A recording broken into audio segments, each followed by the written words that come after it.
Hey, and we should be live, and I am excited because we are almost at the end of card selection for this deck, finally.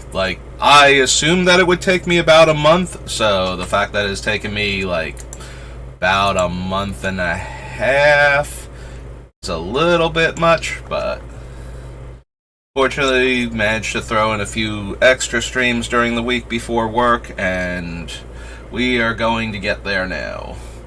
I'm going to try and push myself, if anything comes up, to try and get through these last, four sets. Should not be too much of a problem, but I do think we are going to make it all the way through today, so you might notice over here in the deck building thing there, I've started putting numbers in on the side. I wanted to figure out what the more problematic cards for the budget build of the deck are going to be. Obviously, there's no price next to Badlands Bayou. I know all the dual lands are some of them are around 100, 150, but that's usually the ones Badlands might be that low still, but Bayou's what, 600-700 maybe. Didn't even bother to actually look up prices on that one, because I know that I'm going to have to cut them for the budget consideration anyway. Other cards I knew I was going to have to cut, I just didn't know what their actual price range were. Yeah, since I have all of the cards, I don't need to check and see how much they are because I'm not buying them and I'm not selling them right now, so neither of those two data points are particularly, necessary for me for anything. But now that I need to know, when I'm building this deck, how insanely expensive are some of these things, if you're trying to build it and you don't have these cards, how much money is this deck going to cost? I was mostly focused on the things that I thought might be expensive. I did check a few cards that I didn't think would be expensive just to make absolutely sure, and for the most part, that held true. I was kind of surprised Demonic Tutors, despite having been reprinted a bunch of times in master sets and whatnot, are still close to $30 on average on eBay, for the lower end of the price scale. Yeah, I just went through eBay, put on price plus shipping, lowest first, and then if there was only one card at the low price, I kept looking until I found there's 5 or 6 cards around this price. It's okay, that's your price point for this card, roughly.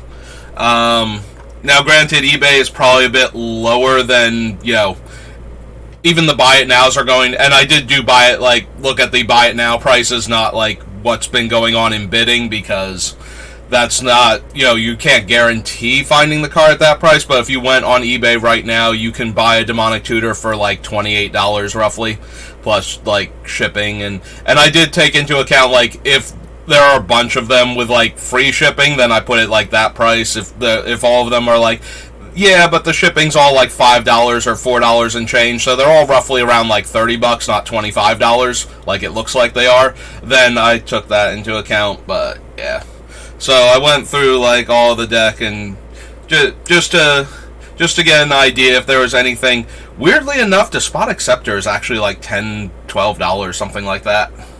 I was kind of surprised. I guess it's on the reserve list, and it's a card that's unique. But yeah, so Worldly Tutor being $20, Vamp Tutor being $37. Because, there's a whole lot of different people playing Commander, and where I can look at it and go, okay, obviously I don't expect you to, if you don't have dual lands, you don't have Illusionary Mask or Wheel of Fortune, I don't expect you to get them. But it is, there are plenty of players that can't afford to stack their deck with multiple $20 cards that they don't own right now. So we do need to actually think about, some of the cheap, what I would consider the cheaper ones that are still, of significant value. So, a $15, $20, $30 card is still a thing Yeah, when I couldn't find like a good range on it, and there's like a couple that are 15, and then there's a couple that are 20, and then there's a couple that are 25, and so on. So it's just like, okay, I'm putting down like the range on a few of them. Most of them, though, I just put down. I'm not sure if I'm super surprised. Like, I knew Survival of the Fittest was going to be an expensive card. I'm kind of surprised that it's, like, on average higher than... Oh, it's not higher than Wheel of Fortune. Okay, in my head it was, like, higher than Wheel of Fortune. I was like, wait a minute, didn't I put a lower number for Wheel of Fortune? Okay, yeah, I did a whole lot of cards last night to, like, get price ranges on things so that I would know, like, what stuff I would have to either come up with suggestions to not do, you know, for like a budget build, or at least, you know, get like some idea so that way we can move towards a cheaper version. Deranged Hermit I knew was going to be something. Memory Jar I'm actually kind of surprised was only in like the $40 range for the non-foils. Negator's sitting at like 12, but yeah, the more you stack up the prices, the more it pushes out more players. So even with the things that I would consider cheap, you know, relative to what we're putting in this deck, I wanted to know like the price ranges on them so that if I needed to make suggestions for cutting them, or if they're not super important to the deck, like, yeah, they do a cool thing, but you don't need Phyrexian Negator or Obliterator. Obliterator's actually like really expensive too, like for a card that was printed, you know, in the last 10 years, I think. Pretty sure it's been only 10 years since that thing got printed. If Scars of Mirrodin is more than 10 years old, I'm gonna be slightly annoyed by how old I'm getting so quickly. Alright, so let's actually get to the deck construction. I do have all day, but that doesn't mean I need to take all day. So Persecutor's kind of weird in that we can give it to somebody in response to them doing something that would win them the game, as long as it's not us going to 0, because the Abyssal Persecutor will leave the game at the end of the turn. Like, that's nearly impossible for us to stop. I don't think we actually put in anything that would keep it alive, that would stop the trigger from killing it, or exiling it, or force us to do something with it, so... But it would stop somebody who has an alternate win con from being able to win the game. So yeah, if you play against a lot of people that use any of the alternate win conditions in Commander, you know, like Felidar Sovereign, Test of Endurance,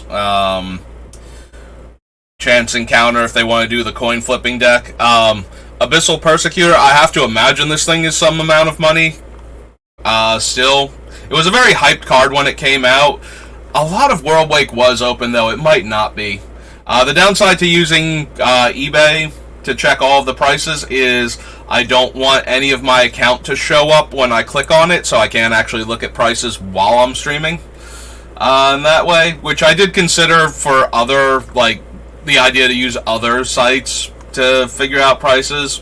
But anyway, so if you're running into a lot of those, I could see putting Abyssal Persecutor in, and then you can just give it to your opponent in response to their alternate win con, and they won't win the game then, as long as it's like an upkeep trigger or a when you do this type of thing. Also, if you run into players that like to do weird combo decks where they use Door to Nothingness to kill everybody, it will also stop them, like the player that they're targeting, from losing the game if you give them Abyssal Persecutor. So there's that. But yeah, I don't think Abyssal Persecutor is actually going to make it into the deck. It is an interesting thing, though. It's also a 6-power flying trampler that we can give out. Or that we can cast. Like, we do have plenty of sacrifice outlets for our stuff. And then it's just a large flying creature that we can get rid of when we need to.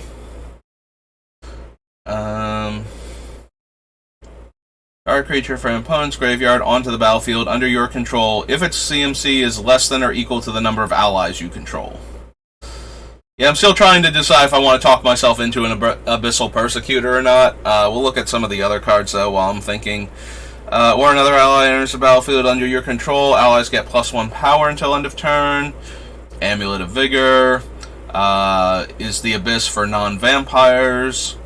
Good old Arbor Elf. Avenger.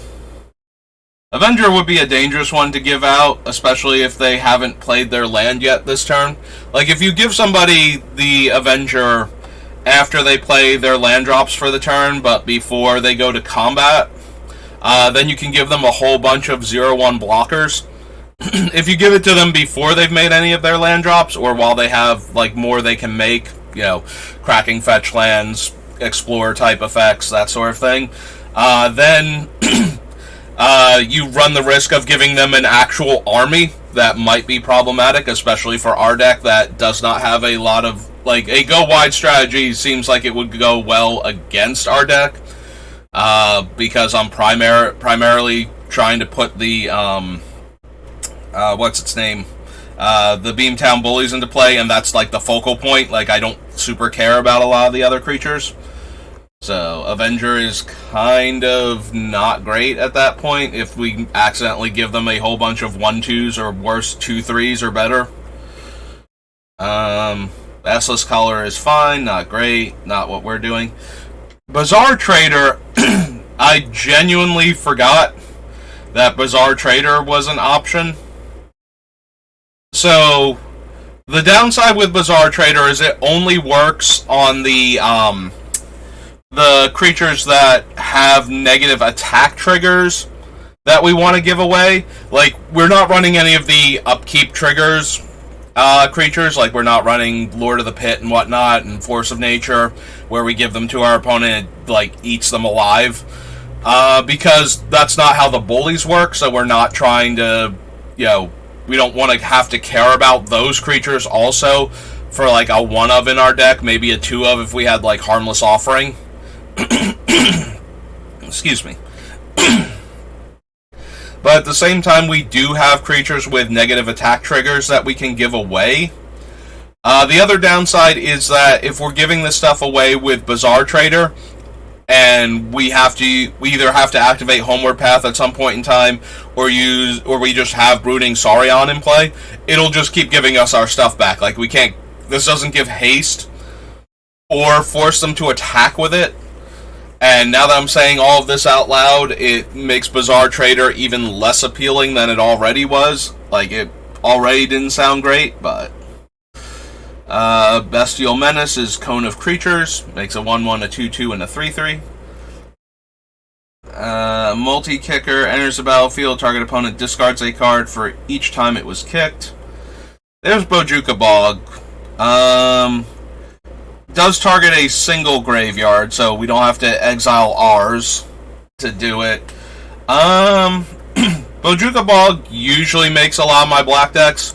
As I've said before, you need hate for, you know, the more common strategies, and one of the things you need to be able to do is exile graveyards to stop Reanimator and everything else that cares about graveyard. Anything that uses the graveyard as a resource, or that can buy back dead things multiple times, you need to have a way to shut that down, the same way you need to be able to destroy any number of artifacts, enchantments, creatures, planeswalkers.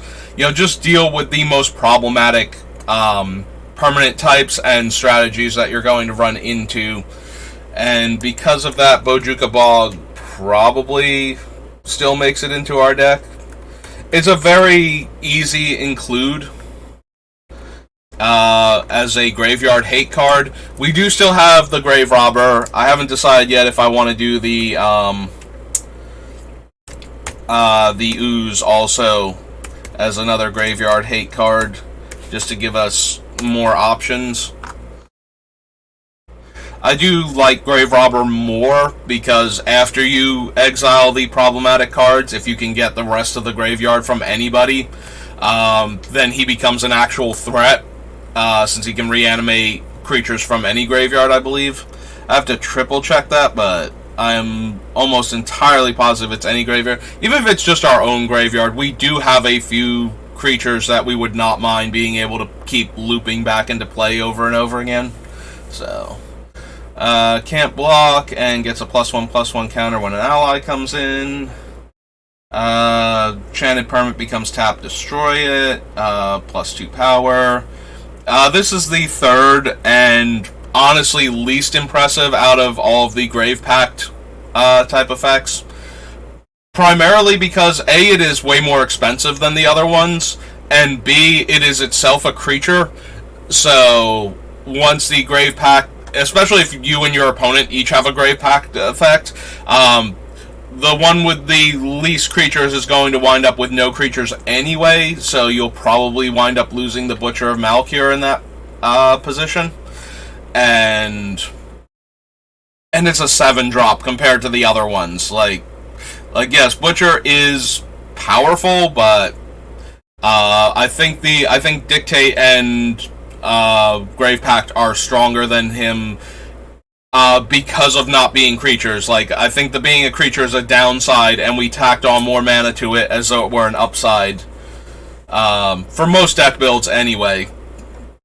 I think that the Butcher is the least effective out of the Grave Pacts. Now, obviously, this is more designed for, like, Limited, where this thing comes down, and now trading your little guys for their guys just means that they're losing their entire board twice as fast. And if they're not doing a go-wide strategy, then one of your guys chump blocking means that they... But then again, this was Worldwake, which was tied to Zendikar, which is one of the fastest formats, like, ever in Limited. So a 7-drop was unlikely to ever come down to begin with. Yeah, you could get up to 7 mana in Zendikar, especially with ramping cards, but most of the time, especially with triple Zendikar, like 2 Zendikars and a Worldwake was a little bit slower. But yeah, triple Zendikar, oh wow, that format was fast. Like, you might cast this guy, but you might also be dead if you did not do things on all of the other turns leading up to this, so... if you got to that point, though, like, if you had a relatively stable board when you cast him, then, yes, this thing would do a lot of work in Limited, but I feel like most of the Limited games of Zendikar were decided by, like, your 5 drops and lower. 7 is definitely pushing it, although you did have a ton of land in your deck because landfall was one of the chief mechanics that made the set so fast. So you didn't want to miss your land drops ever in Zendikar, because that was your primary win con, was that all of your creatures got bigger when you landfalled or had like other effects stapled to them. This one gives -1/-1 to target creature. Use that. Deals X damage to each creature, where X is the number of creatures on the battlefield. Okay, but not great, and certainly not anything we're interested in. I would rather run, things like Blasphemous Act if I was going to do this, and I'm pretty sure we're running, like, Actually, now that I think about it, I don't remember having to search for Damnation, so I don't think I bothered putting it on the list. We do have a couple other Wraths, but I might need to go back and check that, because I think we don't actually have, like, a full-on 4-mana kill-all creatures Wrath that Damnation would provide, so... enchanted creature gets +1 power for each mountain you control and first strike. Multi-kicker and deals X damage to target creature or player for each time... Wait a minute. Choose target creature or player, then choose another for each time was kicked. Okay, and then deals X damage to each of them. I was like, I know what this card does, but my brain is auto-correcting and the words in front of me are not matching directly with the autocorrect, so I feel like I'm misreading it, but it was more along the lines of it just worded differently than how I would word the exact same effect when rattling it off. Landfall deals 1 damage to target player. Good old Creeping Tar Pit. Enchanted Land is a 4/2 with Trample. Cunning Spark Mage. Absolute monster.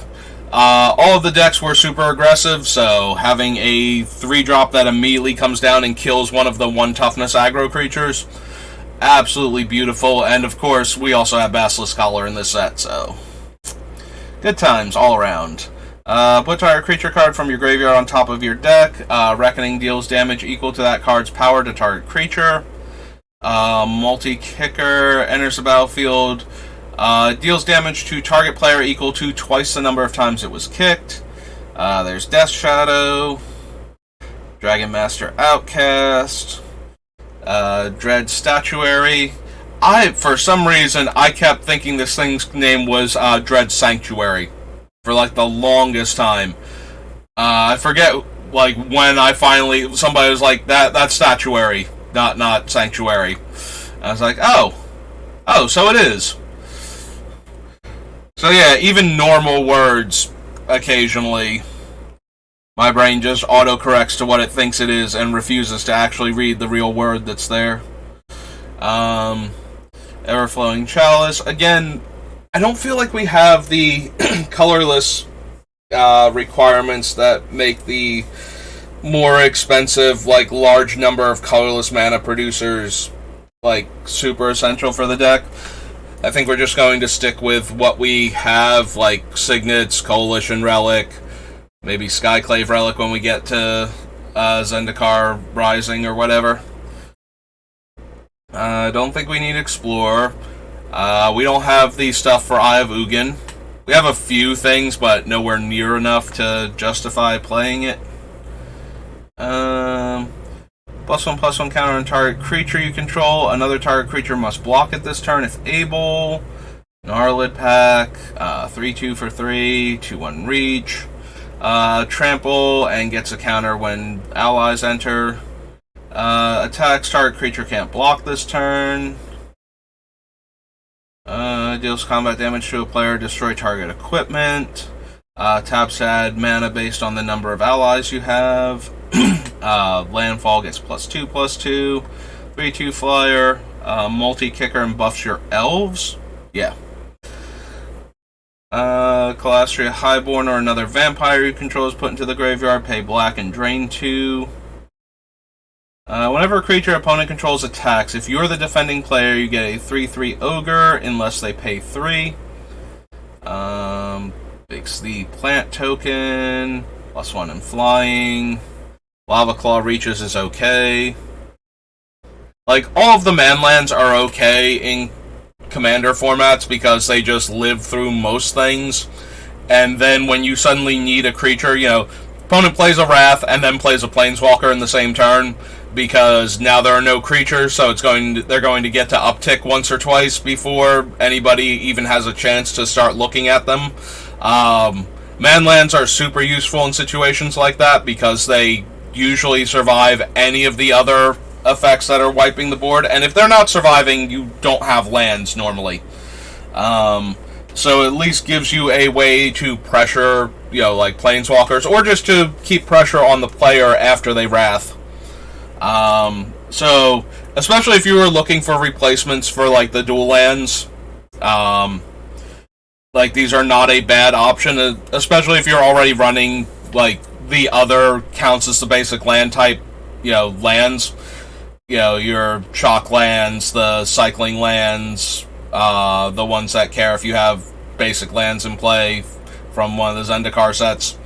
If you have all of those, like, you can afford those, and you're using the fetches on those, but you don't have original dual lands, there are a lot worse options than putting the manlands from Original Worldwake and the Return to Zendikar set to fill out your roster.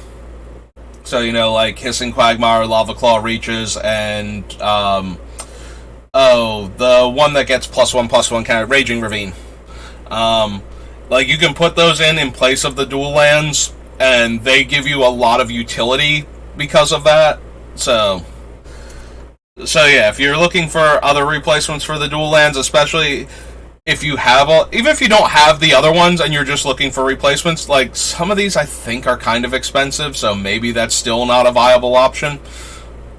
But at least they would be worthwhile options if you have access to them.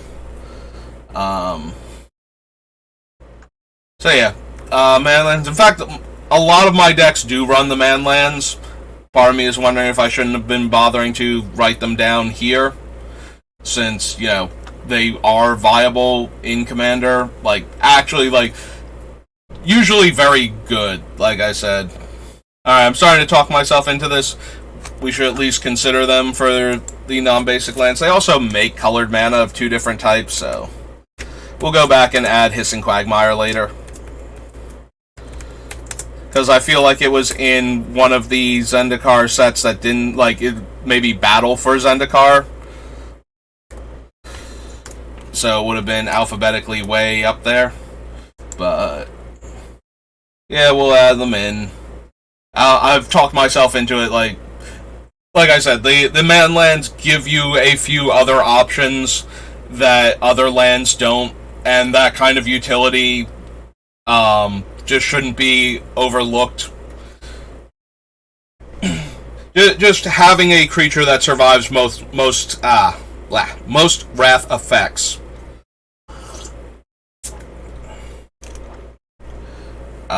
Super helpful to have around. We don't care about Lodestone Golem. It's not helping us any to have it out, so... I mean, you can give it to combo decks that are running a lot of non-artifact spells as their combo pieces, but I feel like at that point you need to give them, like, the Abyssal Persecutor or something to stop them from winning that turn, rather than giving them this guy to make their spells cost more. Type of deal. Number of cards in their hand equal the number of swamps you control, and you choose one of them for them to discard. Flying, fire breathing, deals combat damage to a player. You may have it deal that much damage to target creature that player controls. It is a may, so they do have the option to not do it if we give this to the opponent. We also have the Balefire Dragon that just deals 6 damage to all of their creatures.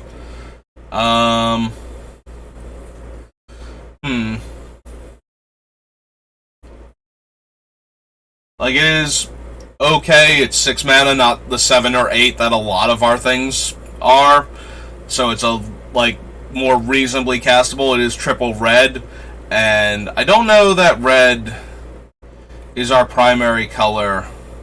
This deck feels like it's very black, and then green, and then red. Like, a lot of the cards I've picked out for this deck that we would want to cast are black spells, so putting in a triple red spell, this is one of those ones that if I put it in, you might have to cut it if you're not running a lot of the dual lands, because the deck's color requirements lean heavily towards black and green before red, so putting a triple red card that we're intending to cast seems unlikely. I don't even know if I want to put it in. Like, we have better options at similar, for like a similar creature. It is cheaper though. I think the Moonveil Regent is like a 7 or 8 drop, whereas this one is a 6, which is one of the reasons why I'm even considering it, is it's a 6 drop we could actually cast in our deck.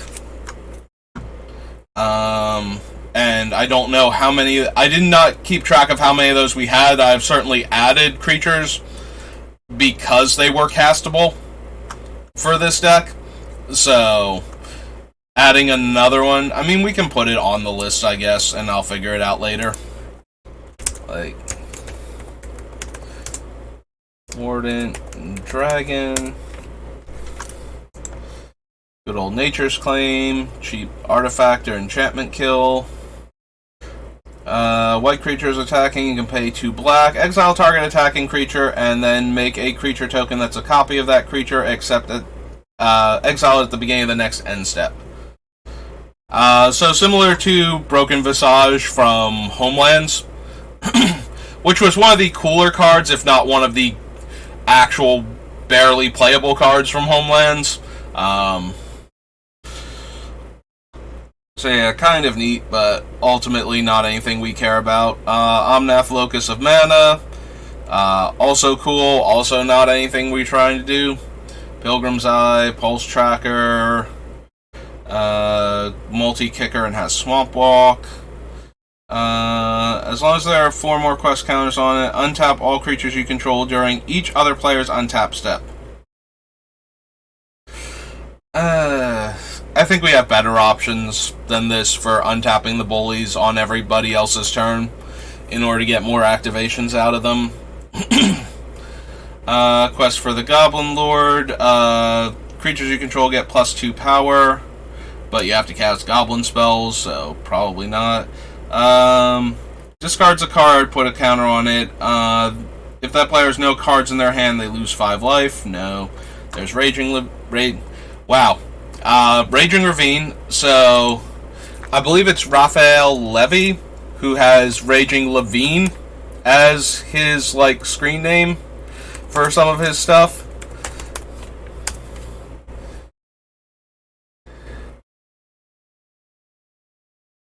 But yeah, that is where that little flub came from. I think it's Raphael Levy who has Raging Levine as his screen name for some of the stuff that he does online. Razor Boomerang, one of the worst Magic cards. Like one of those cards that gets thrown around for worst Magic card ever printed. It is a 3-drop equipment, costs 2 to equip, and activating it lets it do a single damage to a creature or player, and then returns the boomerang to owner's hand. So, whereas other things, you know, like if you look at Viridian Longbow, you play it, you equip it to one creature, you tap it to deal a damage, you move it to another creature and tap it to deal a damage. That was like super powerful. So in order to make that less of an option, it costs 5 mana every time you want to deal a point of damage. And you have to, like, if you had 5 mana and you needed to deal 2, you would have to wait a full turn cycle, like play it, equip it, pass, go back to your turn, assume nothing bad happened to the creature or to you in the meantime, tap the creature, deal the damage, then replay the boomerang, re-equip the boomerang to a different creature, and tap that creature to deal. But yeah, it's so much of a hassle. So yeah, Razor Boomerang, often touted as one of the worst Magic cards ever printed because of how bad it actually is. And yes, it is very bad, but Magic's got so many terrible cards. Like, this one, still bottom percentile, but maybe closer to the top of the bottom end because it is still a way to deal with creatures or to get damage through. You know, there are better options, of course, which is why it's still towards the bottom of all Magic cards, but there are so many cards worse than it, I think, that just because it is a terrible rate and a mediocre effect does not actually make it the worst Magic card or a real contender for worst Magic card. Ricochet Trap is one of those change the target of a spell. This one costs red if, like, instead of red and 3, it costs red if the opponent has cast a blue spell this turn. Destroy target land, deals damage to that land's controller equal to the number of land cards in that player's graveyard. Whenever you cast a kick spell, you may have Aftershocks deal damage to target creature or player equal to the number of times that spell was kicked. Gets +2/+1 if opponent's low on life. Exile top card of target player's library. If it's a land, you gain 1 life, and landfall untaps them. Searing Blaze, one of the actual, like, super good cards from this set. Deals 1 damage to target creature and 1 damage to that creature's controller. Or if you landfall, deals 3. So for 2 mana, deal 3 damage. 3 damage to target player and 3 damage to target creature that player controls. So, actually one of the most heavily played cards from this set, I think. Limited, powerhouse, constructed, playable in the red aggro decks.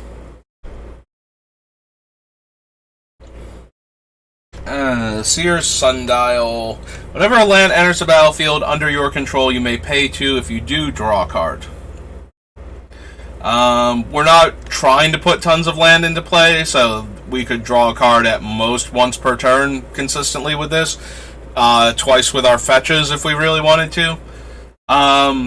Seer's Sundial is one of those cards that goes up in value when you don't have good card draw options, but I think we have enough in our deck. Like, this is a card, if you were running mono white for the longest time in Commander, you would very, very seriously consider this card. Especially if you're using effects like land tax to guarantee that you hit land drops consistently. Gains protection from the color of your choice. Deals combat damage to a player if you control an island, which we never will. Multi-kicker and haste. Deals combat damage to a player if you control a swamp. You may have that player discard a card. Black creature with flying attacks you. You can pay green rather than its normal casting cost and destroy a flyer. Enters the battlefield. Target creature can't block. Good old Smother. Smother, when like Tiny Leaders was a thing for like a week, maybe a month total. Tiny Leaders was a commander variant where everything had to have CMC 3 or less. But because there was a bit of a stir about Tiny Leaders when it first started, the F&M promo Smother, because Smother is a reprint of a card from like Odyssey or Onslaught block, the F&M promo for that, which I collect promos and I had not gotten yet, spiked to like $20, and I was so mad at that format for just coming into existence and raising the price of that thing. And then it died down, and I managed to get one for like, $8 or $10, I think, because they were all still pretty high after that. And I think they've gone down, and I probably spent more money than I needed to, because, Tiny Leaders is actually dead now. But when it was one of the like 10 or 15 promo cards from like older sets that I was still missing, and I hadn't gotten around to getting it because it was selling for like $5 or $6, like, and I was just like, I will find one for like $1 and change plus shipping type of deal. And then I never did, and then that happened. It was so annoying. Scrolling past cards without actually reading them, so we're scrolling back up. Enters the battlefield under your control. This gains vigilance, so no. Stone Idol Trap. So we actually have the Stone Idol, because it's from the Commander set, that this thing's head falls off and becomes the Stone Idol Trap, where like Indiana Jones boulder style rolls after your opponent. So that thing is probably... this thing is probably not going to make it into our deck, because we wanted it more because it was a large creature we could give out to our opponents that would then have the head break off and become the 6/12 construct creature that we could then use. Like, we could steal it back from our opponents and sacrifice it ourselves to get the head afterwards. So yeah. But this is the card that card is referencing. It's just the head as a trap that it costs 1 less for each attacking creature, so you drop a 6/12 in front of one of your opponent's creatures when they attack you with a bunch of stuff. And then it lasts until the beginning of your next end step. So you can, cast it, block, and then untap and roll the head at them for an extra 6 points of damage before it gets exiled at end of turn.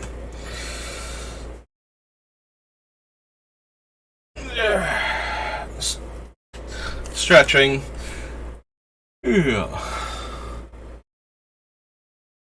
Yeah. It's not super early. It's like almost noon where I am, but I woke up, shower, eat lunch, try and get ready, try and give myself a little time for the throat to clear out, so that way I'm not choking to death while trying to read cards.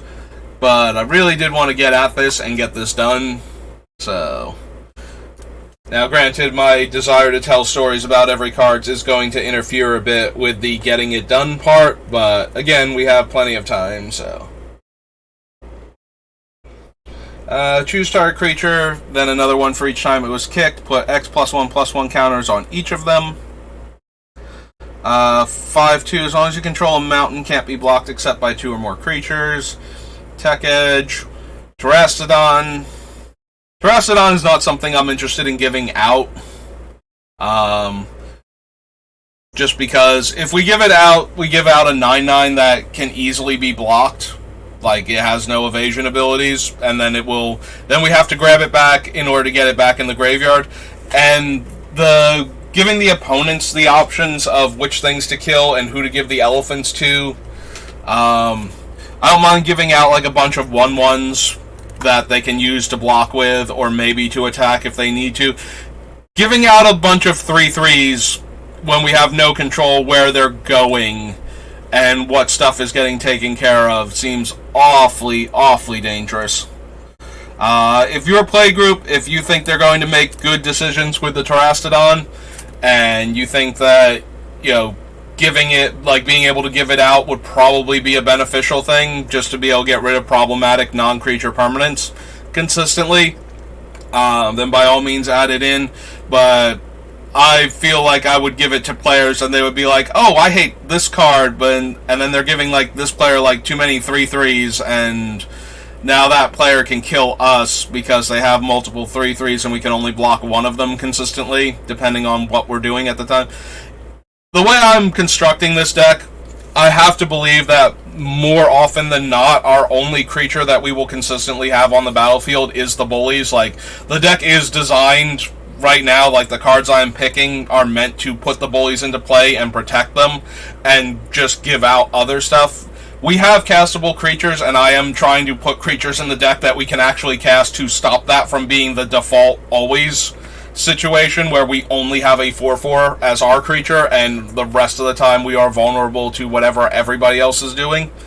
But I have to believe that more often than not, it's going to be the Bullies are going to be our creature in play and nothing else, for the most part. So giving out a bunch of 3/3s, you know, yes, we can eat one of them, but we're already at risk for taking a lot of damage from other unblocked creatures. So adding in like one or two more creatures that they could be attacking with, that we're not blocking now because we're blocking the elephant, just does not seem super helpful. So yeah, I have concerns about giving out Terastodon as opposed to like I'm more inclined to give them Avenger of Zendikar when they can't make landfall that turn, in order to just give them an army of O1s that they can defend themselves with, rather than try and figure out how to donate this thing to people and get them to use it in a way that doesn't get us killed, even like incidentally, by the Constellation Elephants. -2/-2 or landfall -4/-4. This is the one that destroys an artifact. Whenever it or another ally enters the battlefield under your control, you may destroy target artifact. If that artifact is put into the graveyard this way, it deals damage to that artifact's controller equal to the number of allies you control.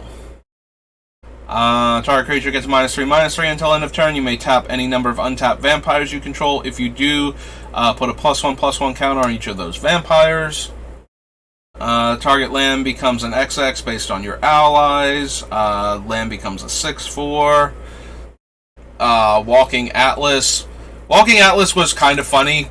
I think it was missing its creature type. It was just, Walking Atlas was a 2-mana creature.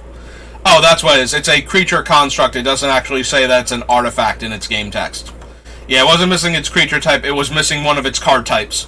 Like, I'm looking at it going, it says creature construct, so they must have fixed it. It's like, wait a minute. Nope, there's still a word missing. So yes, it is an artifact creature. Lets you tap to put a land from your hand into play. And Wolfbriar Elemental, which has multi-kicker and makes wolves for each time it was kicked. So there we go. We made it through Worldwake. And it only took about an hour.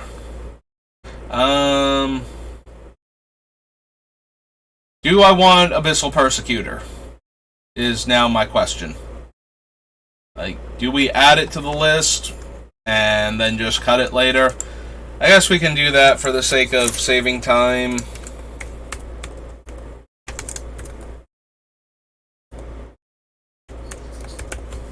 I forget if I talked myself out of it or not, but... and then got distracted by all the other cards we were looking at, but I'm just going to add it to the list, and like I said, we can cut it.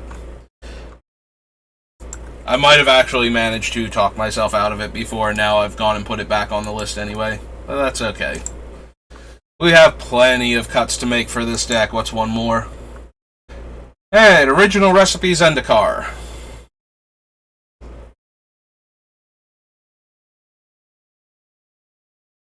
Zendikar Classic.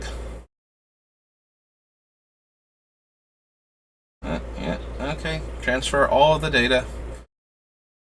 Alright, so there's Arid Mesa,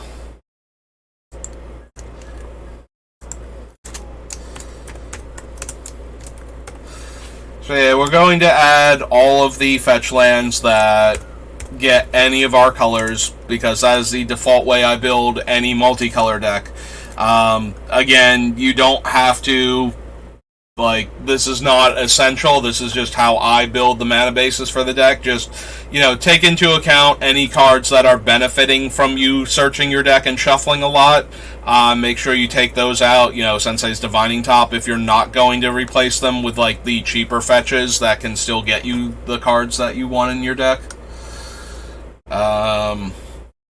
Elegant Thief reveals a number of cards equal to the number of allies you control, and then you choose a card for them to discard. If opponent had an artifact come into play, it's cheaper, and it makes a 4/4. Woodcrasher Baloth. So, Woodcrasher Baloth is at the top end of what I think is playable. Like I said, like, 6 mana is probably close to your top end, especially if you're ramping. So I did have a ramp deck once in Zendikar Limited that hilariously ended with Baloth Woodcrasher. So I cast it, and the board was relatively stable. Like, my opponent got to attack in safely for, like, some damage because I didn't want to risk Baloth Woodcrasher. But I was then able to attack them with the Woodcrasher and a couple other creatures, and they blocked everything else and let the Woodcrasher through. And I had Kalani Heart Expedition, which we will see in a little bit, where it's landfall, it gets a counter, and you can sack it to get lands into play. So I cast Harrow, which is also in the set. So you sack a land, you get 2 lands from your deck into play untapped. So that triggers the Baloth twice, gives it +8/+8. Then I sacrifice the Kalani Heart Expedition, because now it has enough counters on it, and get 2 more lands. So they went from 20 to 0, and this was the only damage I dealt to them the entire game, was Baloth Woodcrasher. Like I said, they blocked literally all of my other creatures and let the Woodcrasher through and took exactly 20. So that was hilarious to me, and I still remember that particular sequence. It was definitely Harrow, it was definitely Kalani Heart Expedition, and it just, like, I didn't play a land that turn, so the Baloth Woodcrasher was just straight up 20 damage by himself.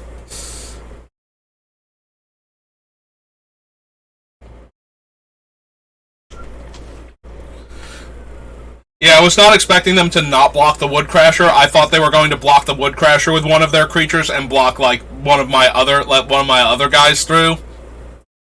And depending on which one, that might have killed them. But yeah, Woodcrasher just absolutely annihilated them because of that. Top 3 cards of your library. Put all creature cards revealed in this way in your hand and the rest on the bottom.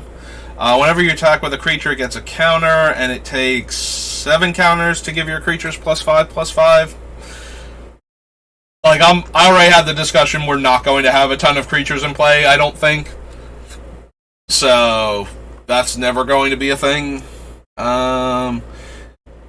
Whenever a creature is put into a graveyard from play, put a +1/+1 counter on an equipped creature. If it's a vampire, it gets 2 counters instead and equips for 1.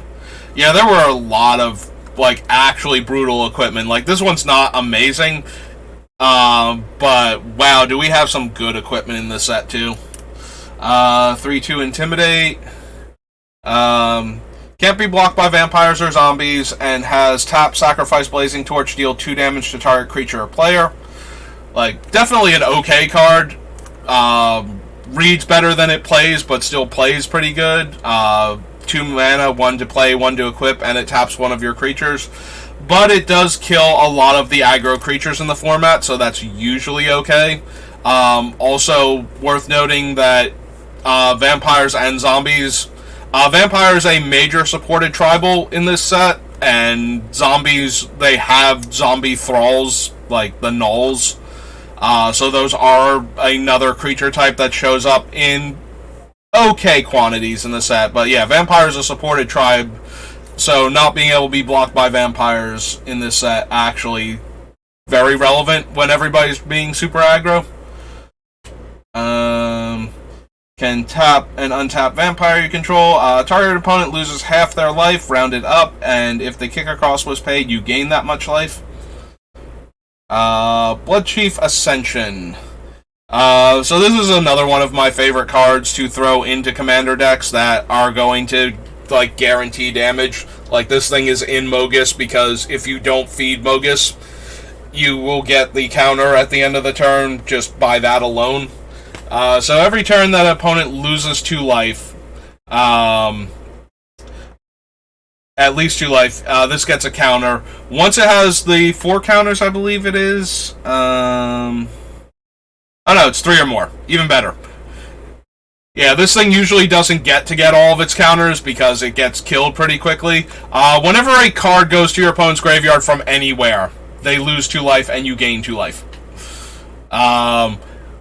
Most notably with Mind Crank, which causes your opponent to mill every time they lose life. Blood Chief's Ascension insta-kills, very similarly to Sanguine Bond and Exquisite Blood, where the one thing causes the other thing to keep happening, which causes the first one to, and you literally cannot stop it from doing that at that point. Like, it will just keep going until the player is dead. So yeah, Blood Chief's Ascension usually has a chance to make it in. The deck that we are building does not take advantage of its trigger to get the counters on it fast enough, so yeah, I guess it's Luminarch Ascension is the 4. This one's only 3. Yeah, Luminarch Ascension is one of those ones that will go into my commander decks anyway, because if you cast it turn 2, or worse yet, ramp into it on turn 1, it's very, very hard for most players to deal damage to you. Like, most players' spells just cost too much mana to deal damage to a player consistently, and it still requires everybody to be dealing damage to you in order to not get the counters on it. Like, if one player can't, you're still getting a counter per turn cycle until it's online, and then paying 2 mana to make a 4/4 flyer just kills people. So yeah, Luminarch Ascension is one of those ones that if I'm in white, I will consider just throwing it in the deck, because sometimes you just, turn to it and then you win the game. You don't usually win the game, but usually you get a very strong early advantage that forces everybody to band together in order to not be dead to your army of 4/4 flying angels very quickly. The downside to this is that if they deal with it and you're no longer a threat, but they get too focused on how much of a threat you were for those couple turns, you might get murdered that way. Despite the fact that that now your other opponents have enough going on that maybe their focus should be on each other instead of you for having done the cool thing early and almost won the game. Maybe. But yeah, so Blood Chief Ascension, always look to see if the deck can run it, but this one does not seem like it's doing the thing often enough. Even when we're giving out the ones that make the opponent lose life when they come into play. Also noteworthy in that it's not taking advantage of it enough. Like, we're not killing enough opponent stuff or making them discard cards often enough. Like, that is another reason why Blood Chief's Ascension is in Mogus. He has a lot of wheel effects, like all of them. So when opponents are discarding their... Okay, not all of them. I didn't run Wheel of Misfortune, and I recently took out, like, Runehorn Dragon because it's been kind of underwhelming in the deck, and I want to make room for another card. But yeah, he was running, like, Wheel and Reforge the Soul and Magus of the Wheel and Runehorn Dragon, and so yeah, there were a lot of wheel effects going on. So once this thing got online, making your opponents discard their hand and lose 2 life for every card that they discarded and gain you 2 life for every card they discarded, on top of the deck running Megrim and Lily's Caress, yeah, that did a lot of damage very quickly. So not only could it trigger it very easily, it could also very easily take advantage of the actual benefit to it once it got going. But yeah, Blood Chief's Ascension is one of those cards that I put in a bunch of commander decks because they can consistently trigger it and then get extra value out of the secondary effect on it. Secondary effect. The actual effect. Like, the trigger and then the actual effect. It's not secondary, it's the thing that you're building towards to try and actually get online. Bloodghast, very easy to recur, but we don't need him. Like, Bloodghast is good if you have a lot of sack outlets and you just need a creature that can come back very easily. Landfall Resurrect It is pretty easy to come by, especially if you're running a bunch of fetch lands and whatnot. Bog Tatters is a 4-power Swamp Walker, and that's it. Burst Lightning, probably the best shock variant, since it can upgrade to a 4 damage spell if you get too much mana in your aggro red deck.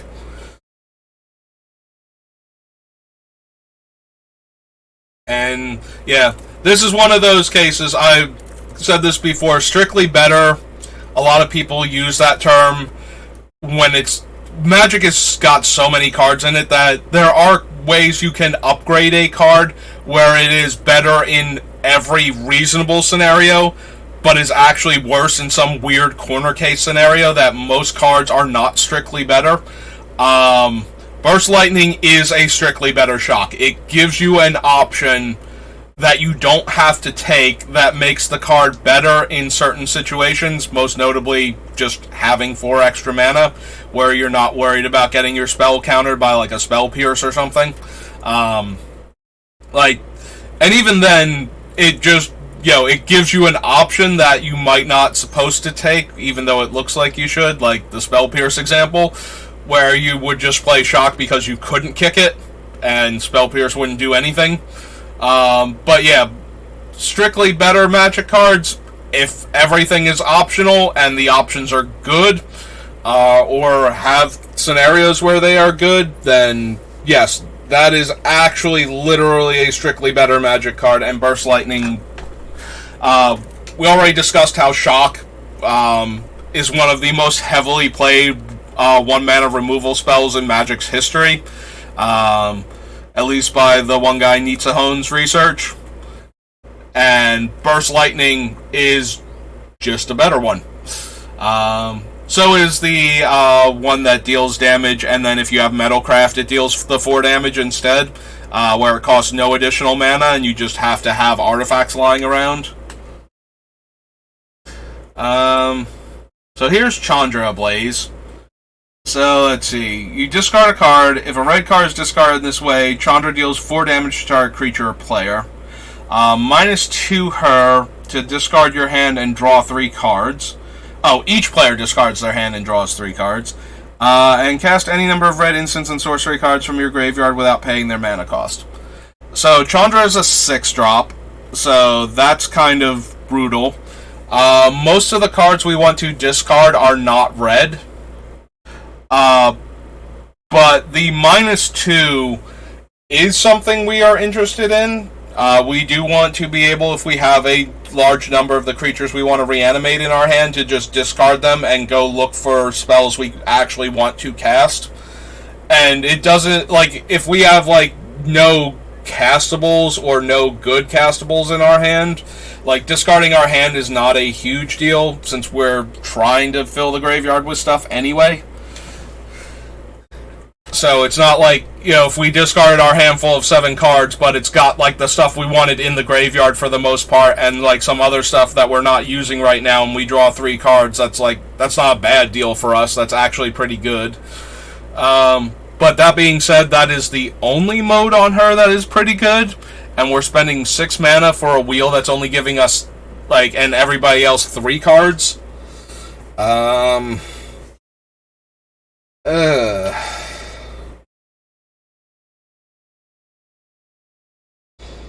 I don't think we're going to run her. I know this Chandra is not particularly expensive. She did not do anything, and I'd be amazed if she's expensive. I don't know. I'd be amazed if she's an expensive card. So I'm going to go with no for the time being. So she might be a budget consideration if you're already running the other wheel effects that we've been over that you could be running. And you want to, you need something else to replace Wheel of Fortune, because it's almost $200 for a white bordered German revised one.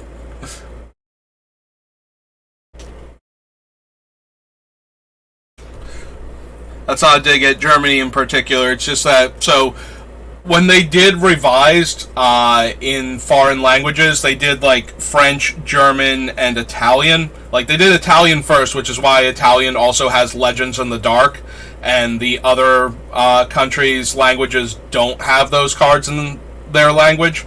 And they didn't like retroactively go back and reprint like the core set or anything, which is both kind of sad and kind of like I would be perfectly okay if they had done that back in the day. I don't know if there was anything stopping them because the reserve list wasn't a thing yet. But for whatever reason, they decided to only print it in the current sets in those languages. So they did Italian first, which is why there's Italian Legends and Italian Dark.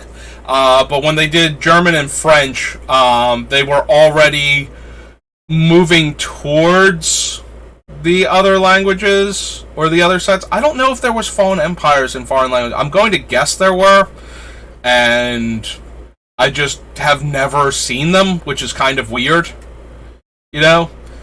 I'm trying to think, because I'm sure, like, they must have printed, like, Ice Age and whatnot in the foreign languages, and 4th edition. Like, 4th edition, I know they did, because, you know, that's where Renaissance came from. Renaissance was a set that...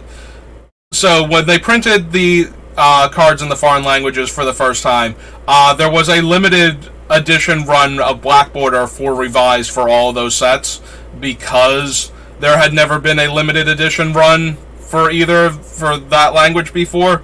So there are Black Border revised foreign language lands in those 3 languages. I don't think they had gotten to Spanish yet. I think Spanish took a bit longer. Like Spanish started in like 4th edition. So I've only remember ever seeing French, German, and Italian for the dual lands. I don't remember ever seeing them in Spanish that I'm aware of. But anyway, so Renaissance, though, because they were going to print cards in 4th edition that had never been printed in a Black Border set before, they did a thing where they printed them in a set called Renaissance. So it was made up of cards from Arabian Nights, Antiquities, Legends, and the Dark that would appear in 4th edition but hadn't been printed in those languages yet. And there was an Italian Renaissance, but it was entirely cards from Arabian Nights and Antiquities, because Legends in the Dark had been printed in Italian, so that one was even weirder than that. But yeah. So, when I say White Border German Wheel of Fortune, the reason I picked that one out particularly is because they...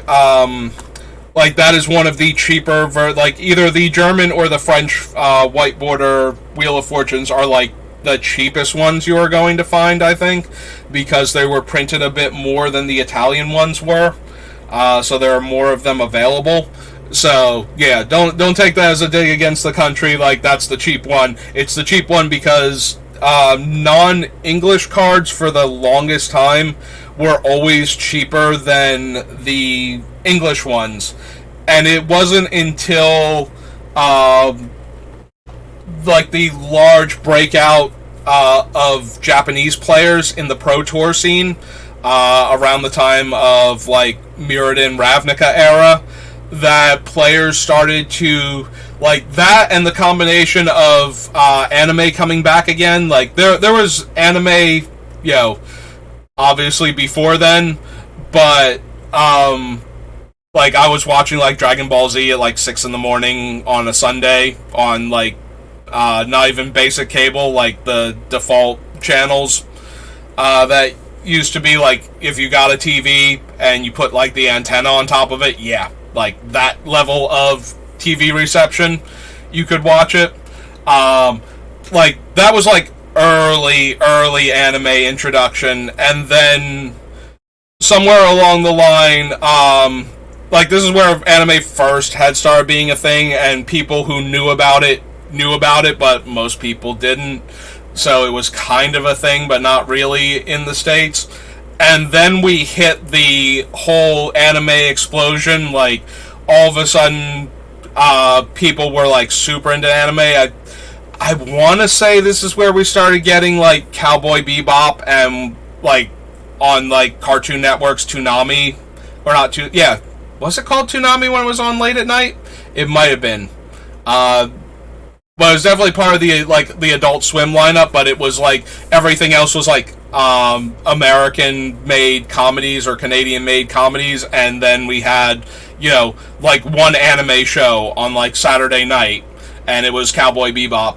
And then Dragon Ball Z finally started getting like the newer episodes, because Dragon Ball Z at the time had only been translated up to the fight with the Ginyu Force, like the start of the fight with the Ginyu Force. Like, if you were watching back in the day, what would happen is Goku would defeat his name, Raccoon. Name just went right out of my head, and I love Dragon Ball Z and Dragon Ball Z Abridged, and I actually just rewatched that like a month and a half ago. Anyway, so Goku had just defeated Raccoon and was about to fight Burter and Jace from the Ginyu Force, and the next time you turned it on, you would be watching Raditz Land on Earth. Or possibly the Tree of Might. As a 2-episode, like broken up into 2 episodes. The movie Tree of Might broken up into 2 episodes. And then Raditz would land back on Earth. Like they even made that joke on Cartoon Network when they were finally going to start airing the new episodes. It's like, you get all excited. Goku's finally here. He's going to take on the Ginyu Force, and then we're going to find out if he can defeat Frieza or not. And then Raditz lands on Earth, and the series starts all over again. Well, don't you worry, Cartoon Network's got you covered. And then it starts showing like scenes from like the actual fight with Captain Ginyu and First Form Frieza against like Gohan, Krillin, and Vegeta, and all of this other stuff. And just so yeah, anime had like really hit the mainstream in America at that point, and there were a lot of good Japanese players in the Magic tournament scene at the same time. So there became a demand for Japanese language cards in America. Like that started to become a status symbol if you had the Japanese versions of the cards, especially the foils. But up until that point, the only English speakers that really cared about foreign language, like wanted them in foreign language, were the ones who were multilingual or who had a very strong connection to that language as part of their heritage. They were actually, like recently descended Germans, like, had come to the country within like a generation or two, or had like very strong German roots, would care a lot more about having cards in German. And similarly for French and Italian Magic players. So up until that point, for the most part in America, having the cards in the foreign languages was considered like the worst version of the card, and therefore there was only interest in it as a cheaper substitute. And it wasn't until the breakout of Japanese culture in America, combined with the stronger tournament presence of the Japanese players in the Magic community, that started getting people into the idea that the foreign language cards were more desirable than the English ones. And from that came the realization that certain languages were vastly underprinted because the market was smaller for them. Aside from Japanese, Russian and Korean, as both unique visibly and as a smaller part of the market share of any given print run of the cards, also gained a spike in popularity and became more expensive than the English language cards because of that. Notably that the primary thing is among elitist collectors like myself, where we like having the rarest version of the card. For most people, yes, it is still considered the more valuable one, but only because stupid people like me pay more money for them.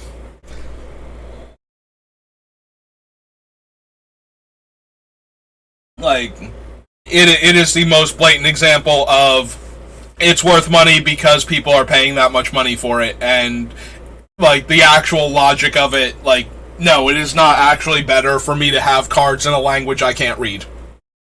Like, at least when I had Italian Legends, I was starting to pick up, like, how to read Magic cards in Italian. Like, obviously I would not be able to communicate with people, but by knowing what the card said in English and seeing what I could start figuring out which words were which words on the card, in order to figure out what the card said.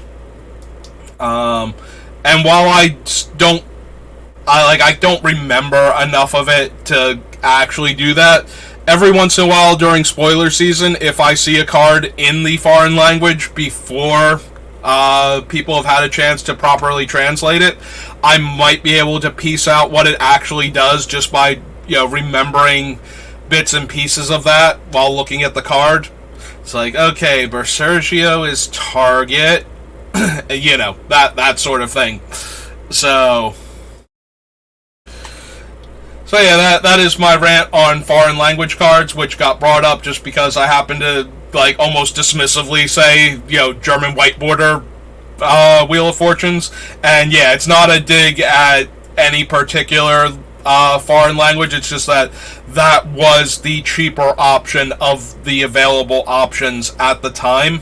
And still, like, when I'm looking at them on eBay, some of them are the German and French and Italian ones that are in, like, that price range, for, like, mildly played, and they're still like $190 type of thing, because they are still the card and you can still play them as the card and there's nothing interfering with that, unlike other card games where they, in order to stop players from just importing the Japanese versions of the cards relatively cheaper because they were, like, mass printed, games like Pokemon and Yu-Gi-Oh! Did not allow foreign language cards in their American tournaments, specifically to stop players from buying the foreign-made product that already existed in mass, especially if the card game realized that a card had been overpowered in the Japanese version and could switch its rarity up to a higher rarity to make it harder to get, which did happen on occasions. I don't know that Pokemon did that. I'm almost positive Konami did that with the Yu-Gi-Oh! Card game, where they realized that certain cards were, like, tournament staples and pushed them from, like, rare to ultra or secret rare status for some of them. But anyway, moving on. Yeah, this is why I need an entire day. Like, that rant wasn't even about Chandra. That rant was about foreign language Magic cards, and just so happened that Chandra happened to trigger that. I'm going to say happen a few more times, so that way I stop using it in the sentence, because now it's getting awkward. Right? Happen? Okay. Cobra Trap. Non-creature permanent under your control was destroyed this turn by a spell or ability an opponent controls. This drops down to 1 green and you get 4 1/1s. Tap to add black. 2 tap, add black for each black creature specifically in your graveyard. Probably not good enough then. If it was each creature card in our graveyard, we might possibly be able to do that. Like, that might work out for us, but since it's specifically black creatures, the predominance of our creatures are black, but we do have a lot of artifacts and colorless ones and a handful of green and red ones that we want to be able to put in our graveyard and bring back. So Crypt Ripper is a shade with haste. There's Demolish again. Destroy target land, its controller discards a card. Disfigure, one of the best removal spells in this set. Like I said, this set was super, unbelievably aggro. So, a 1 mana trick that kills a creature and doesn't do anything positive for the opponent. And you can still use it to win combat when they have a larger creature. A lot of the time, yeah, Disfigure is just amazing in this set. Easily one of the highest pick cards. Eldrazi Monument, good in a go wide strategy because you do need creatures to feed to it, but having your creatures be flying and indestructible means that you are probably going to win most races, just because, like, your opponent can't block, your guys are slightly bigger, and they can't kill any of your guys now. Electropotence. Whenever a creature enters the battlefield under your control, you may pay the 3 mana. If you do, that creature... Okay, so it is just Pandemonium, but only for your creatures, and you have to spend an additional 3 mana. Yeah, Pandemonium is one of those spells that's super dangerous. It lets you deal damage equal to the creature's power when it comes into play, but everybody gets that, so... makes a 7/1 with Trample and Haste. And then if you kick it, it gives it +7 power until end of turn. I can't run that because it's white. This thing locks your life total in, and every time you landfall, you go back to that life total if you want to. Expedition Map is 1,000,000% getting in our deck because it is one of the other cards that can just tutor up Homeward Path. And this deck loves it some Homeward Path. I love Homeward Path. You love Homeward Path, right? Right, viewers who are lurking? You want Homeward Path to show up because we need it for our deck to do some of its cool things. I think we can all agree we want Expedition Map to go find Homeward Path. Explorer Scope, less impressive. Definitely, like, borderline playable. It didn't add to power a lot of the time, but getting lands off the top of your deck, you already wanted to be attacking, and a lot of the best aggressive creatures in the format have landfall. The other ones all have ally. Like, they are allies and therefore trigger when allies come into play and do exponentially more stuff the more allies you have. So yeah, if you have a landfall heavy deck, Explorer Scope, definitely worth the extra cards that you would get out of it. Only if you control 2 or more vampires, destroy target creature, gain 4 life. Okay, I didn't mention it. This is the card I was thinking of when it was like Time to Feed or something showed up in World Wake, where it was like -3/-3, and you could tap vampires to give them counters. I was like, okay, this was the card I was thinking of when I saw it, and I was like, oh wait, no, this doesn't need you to have vampires. It rewards you for having vampires. This one you needed vampires. Like, this one was a very, very powerful removal spell, but you need a lot of vampires in your deck for it to be good. You draft this thing, and you wind up with like 4 vampires in your black, whatever deck. This thing is not going to do what you need it to do, like 95% of the time, and that's really sad when you can't cast this spell, because it does a lot of work. Kill your opponent's creature, gain 4 life in an aggro format? Yeah.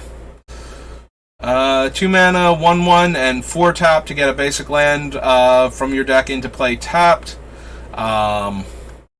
Actually, almost never saw this card because the 4 mana to activate it, even in the landfall decks, was just so extreme, and it was such a small body on top of that.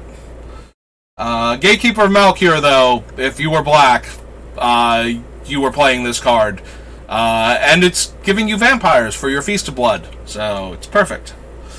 Yeah, no, Malkir as an edict effect, yes, it's triple black. Like, you had to be really devoted if you wanted to get this guy to do his thing, but definitely playing a 2/2 and killing your opponent's worst creature for 3 mana. Again, super aggro format. Killing your opponent's creatures is just so helpful when every single one of them can be the lethal point of damage, and now you've got a blocker for one of their other creatures, or an attacker now that the board's cleared. Just Gatekeeper and Malkir was like top tier for black decks. 4/4 landfall gains flying. Definitely at the top end of your curve, but I do remember killing people with Geyser Glider a lot because it was just so much bigger than most other creatures to begin with, that once it like jumped up in the air, it just tended to eat your opponent's face very quickly. Definitely one of the cards where it's like, okay, you've hit land drop number 5, but you still want to keep making your land drops for the rest of the game. Creatures like this were why you would still run like 18 lands, maybe even 19 in Zendikar. 1/3 Death Touch, always reasonable. Giganta form, kicker 4, enchanted creature gets +8/+8 and has trample. Enters the battlefield. If it was kicked, you may search your library for a card named Giganta form and put it on the battlefield. So no and extra no. Some of our most wonderful aggro creatures ever.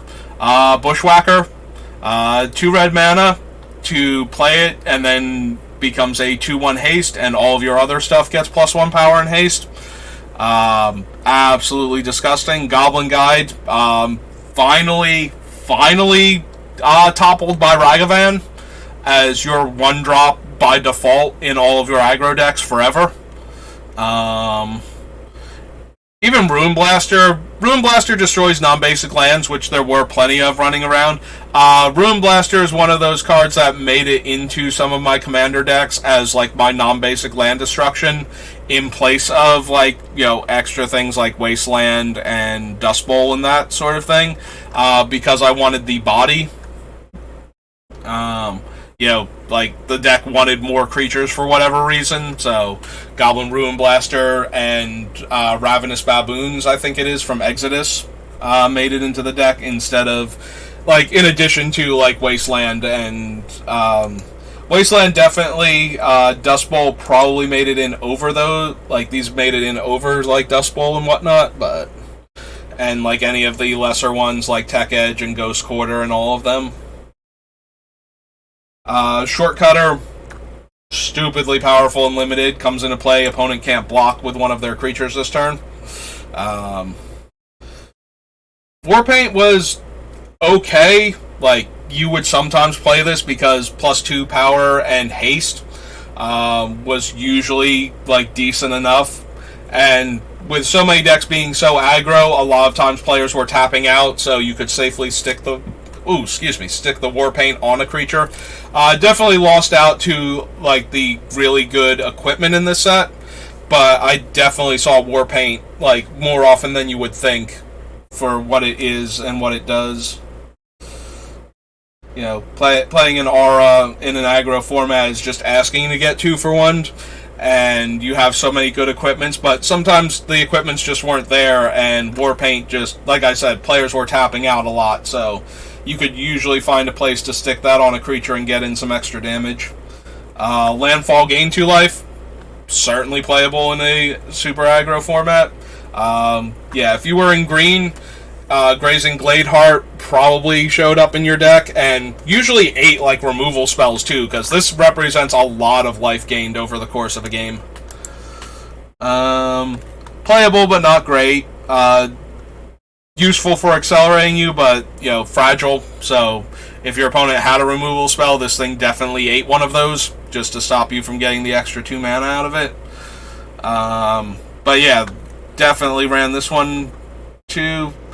Usually didn't live, though. There were a lot of cases where the opponent was just like, yeah, you know what, maybe not Baloth Woodcrasher next turn. Level of this thing needs to die. Turn target creature card and up to 1 target land card. 4 mana 2/2 flyer, +3/+3 as long as an opponent has no cards in hand. Deals combat damage to a player, that player discards a card. Ghoul-Draw's Vampire is a 1 mana 3/2 with Intimidate if your opponent's low on life. Can't block, and Landfall gets +2/+2. Yeah, this is how dumb this format was. Like, this thing saw play. Like, it becomes a 5 power creature on attacks because you played a land. I do remember seeing Hagra Crocodile get played way more than I would have ever thought possible for a hill giant that can't block with -2 toughness. Like, when you say that out loud, it's like, that sounds genuinely awful, like, unplayable garbage. But no, this thing attacked as, like, a 5/3 often enough that, and blocking, you know, if you're aggro enough, yes, sometimes you still need to block, but this was not the blocking creature, this was the attacking creature, because a lot of creatures are terrible on blocks in this set because of the way Landfall works. The creature's stats are much lower on blocking than they are attacking, so even though they might be attacking as like 3/3s, they might be blocking as 1/1s. So, Hagra Crocodile with a landfall trigger means that they need to trade like 2 creatures sometimes in order to block it profitably. Or not even profitably, to trade with it in combat as opposed to just chumping it. So if you get to that position, all of a sudden this card actually looks pretty good. But yeah, it is a hill giant with -2 toughness and the inability to block. And it was still like borderline playable. It was like 23rd card caliber, but you did still run into this creature a fair amount of the time just because people needed filler in their deck, and a 5 power 4 mana creature that can't block was good enough to push through extra damage or to force the opponent to trade, up with it, because, normally it's supposed to be a 1 toughness creature, but it's trading with things that have 3 or more power, or multiple creatures. So yeah, Hagra Crocodile. Diabolist, or another ally enters the battlefield, may have target opponent lose life equal to the number of allies you control. This is one of those cards that when allies got rolling and they cast this, it won the game, but they had to actually have enough of the other cheap allies. The Dream, of course, and nobody ever hit the Dream, so there's a blue card with Kicker 8 that it makes a token copy of one of your creatures, but if you kick it, it makes 4 copies of that creature instead. And the Dream was always to just hit him or the burn ally with it and just watch the opponent melt, because now you had 4 copies of them, so 5 copies total, with 4 triggers on the stack for 5 each if you had nothing else in play. But yeah, most of the time this guy was just a top-end card that, if your ally deck was firing on all cylinders, finished the opponent off by coming down. And if it wasn't firing on all cylinders, you tended to be super dead anyway, so playing a 5-mana 3/2 didn't super help there, but it wasn't going to. Halo Hunter is good if you know you're going to be playing against Angel decks. If there's somebody who has an Angel theme deck and it's not, what's her name, it's not either the 7/7 that gives all your flying creatures indestructible and can be cast for white and tap 4 flyers, or Original Recipe Avacyn, who makes all of your stuff indestructible anyway.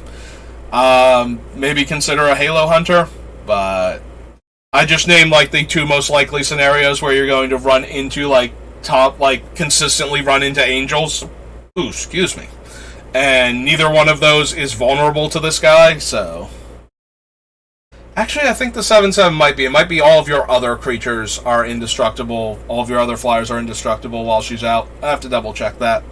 But yeah, Halo Hunter, if you're going to be playing against a lot of Angel decks, consider that, because you can give it to your opponents also, and then it's a 6 power Intimidate creature that killed one of the opponent's creatures when it came into play, but not really doing us any favors.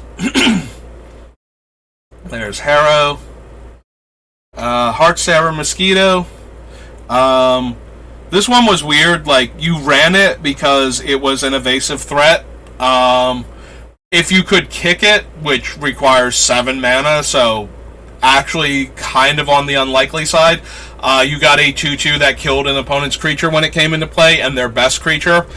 And everything I said about Malkier Gatekeeper, 1,000,000% applies to this if you can live that long and cast it for the kicker cost. It is very likely to kill your opponent's best creature and still be able to trade with one of their other creatures that you need to not die to, because you managed to live long enough to get to 7 mana. 2 mana 1/1 that gets +1/+1 on landfall. A Rack variant as a 2/2 red creature. Hellkite Charger, one of the best ways to invest infinite mana. Hellkite Charger gives you an extra combat step for 7 mana. He does untap all of your stuff, so very similar to the red enchantment that does the same thing. It costs 5 mana and gives you an extra combat step. If your creatures are mana sources and can afford to pay for this, he goes infinite immediately. Also, if you can equip him with Sword of Feast and Famine while you are at 7 mana to pay for the extra attack step, then he will untap all of your lands and allow you to pay again when you attack, and then you hit the first time, I'm assuming you're hitting again, and therefore go infinite that way and kill your opponents until you have to attack the one that has blockers that aren't green or black. But yeah, Hellkite Charger, very much an infinite combo enabler, so if you ever see this thing, be worried that your opponent is going to do something like that, especially if they have any mana dorks in play. They are probably trying to get to a point where they can go infinite with Hellkite Charger while you're vulnerable and just get infinite attack steps in. So yeah. Alright, my voice is starting to go, and I am out of water, so I will be right back.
Alright, and I'm back. Hideous End, destroy target non-black creature. Its controller loses 2 life. Obviously a powerhouse. Disfigure was still better for the cheaper mana cost and the ability to hit black creatures, but Hideous End was 100% playable in this format. Or another ally enters the battlefield. You may have an ally creatures you control gain first strike. Certainly viable. Deals 4 damage to target creature, and if you've been dealt damage by 2 or more creatures this turn, cost red less, or cost red to cast instead of red and 3. You would run Inferno Trap just because it's removal spell.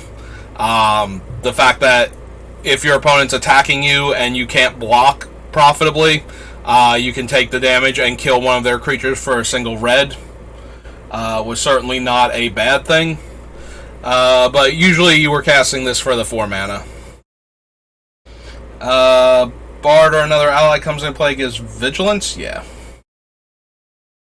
The original comes in play, tap, gain life, dual lands. The refuges as opposed to the cons block ones. Kalidas. Kalidas was cool, but he did not, at 7 mana in an aggro format, like, this guy did not do anything. His much more powerful tournament, not defining, but certainly tournament playable, the Trader of Get version, when we came back to Zendikar, much, much better than this one.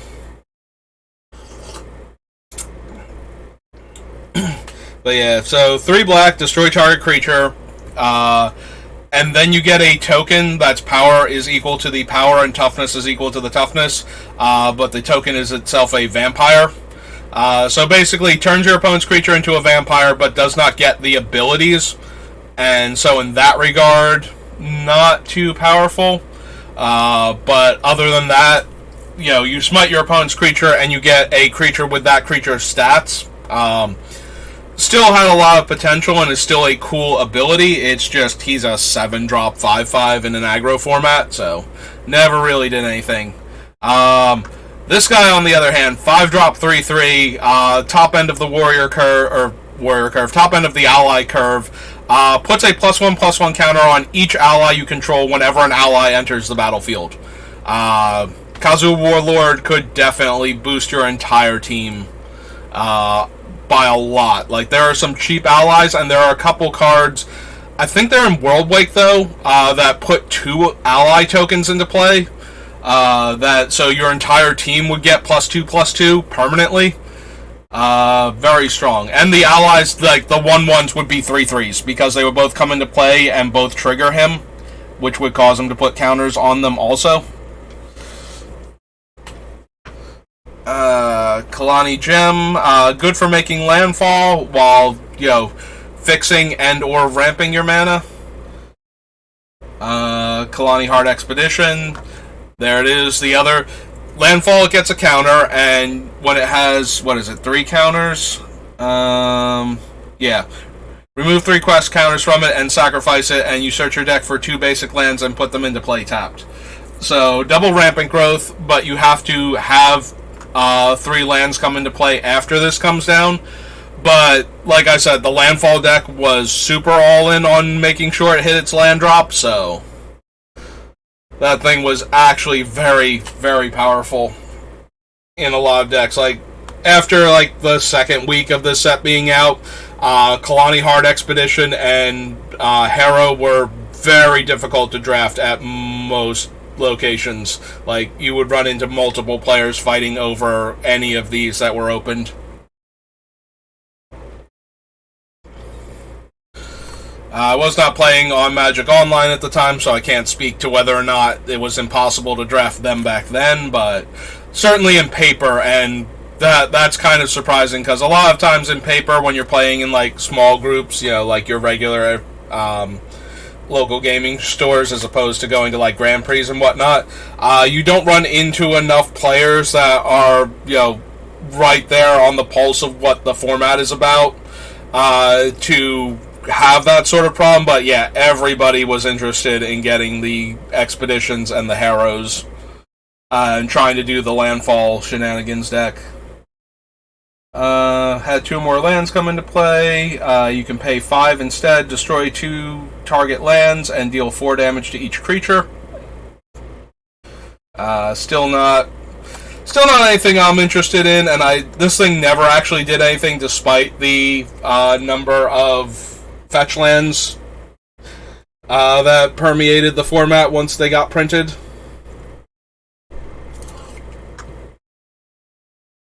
Lotus Cobra, one of the most hyped cards from the set. Did okay, showed up in places, but was never, everybody saw this thing and thought it was going to absolutely ruin formats, just by how much it accelerates you, and it does accelerate you a lot. You play this on turn 2, turn 3 you play a fetch and crack the fetch, and you have 5 mana to work with. But it never really lived up to all of the hype that people had for it. Magma Rift deals 5 damage. You have to sacrifice a land for it. Magosi the Water Veil is the fixed version. So when I talked about Time Vault and the concept of power level errata, this is basically what they turned Time Vault into. So you had to skip your turn to put the counter on Magose, and then you could remove the counter. This one returns Magose to your hand also, just to make absolutely certain that you don't shenanigans it, because the power level errata on Time Vault preceded the concept of Proliferate, whereas Magose came out after, I believe, after Proliferate had been a thing, or when Proliferate was going to be a thing. Now I'm blanking. When did Scars of Mirrodin come out relative to Zendikar? Was it after? Or was it before?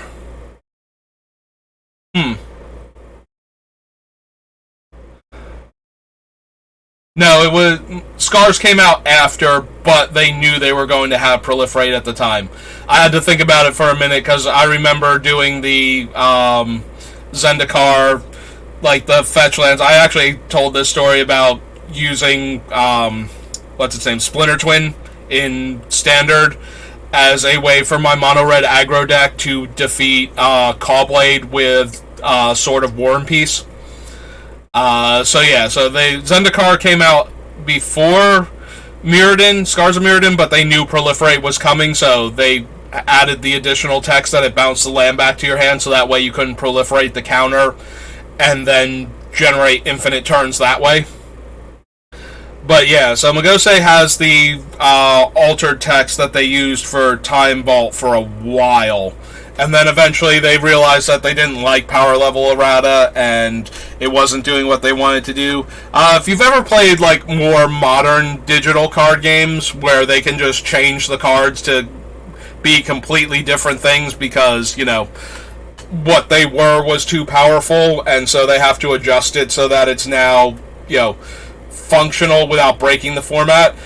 And the reason why I don't like digital cards because of that, especially digital only cards where you can just keep power level errating things that got out of hand, and it kind of like, don't bother playtesting it, release the broken cards and then fix them later, and that causes different cards to become broken, and your collection is constantly in flux because anything that's too good might not stay good, and then that version of the card is gone forever on top of that. Like, you can never play like an older format where having all the powerful cards would actually be, you know, something fun and cool to do, because the older versions of the cards just don't exist anymore at all. Like, you can never play with them again. Yeah.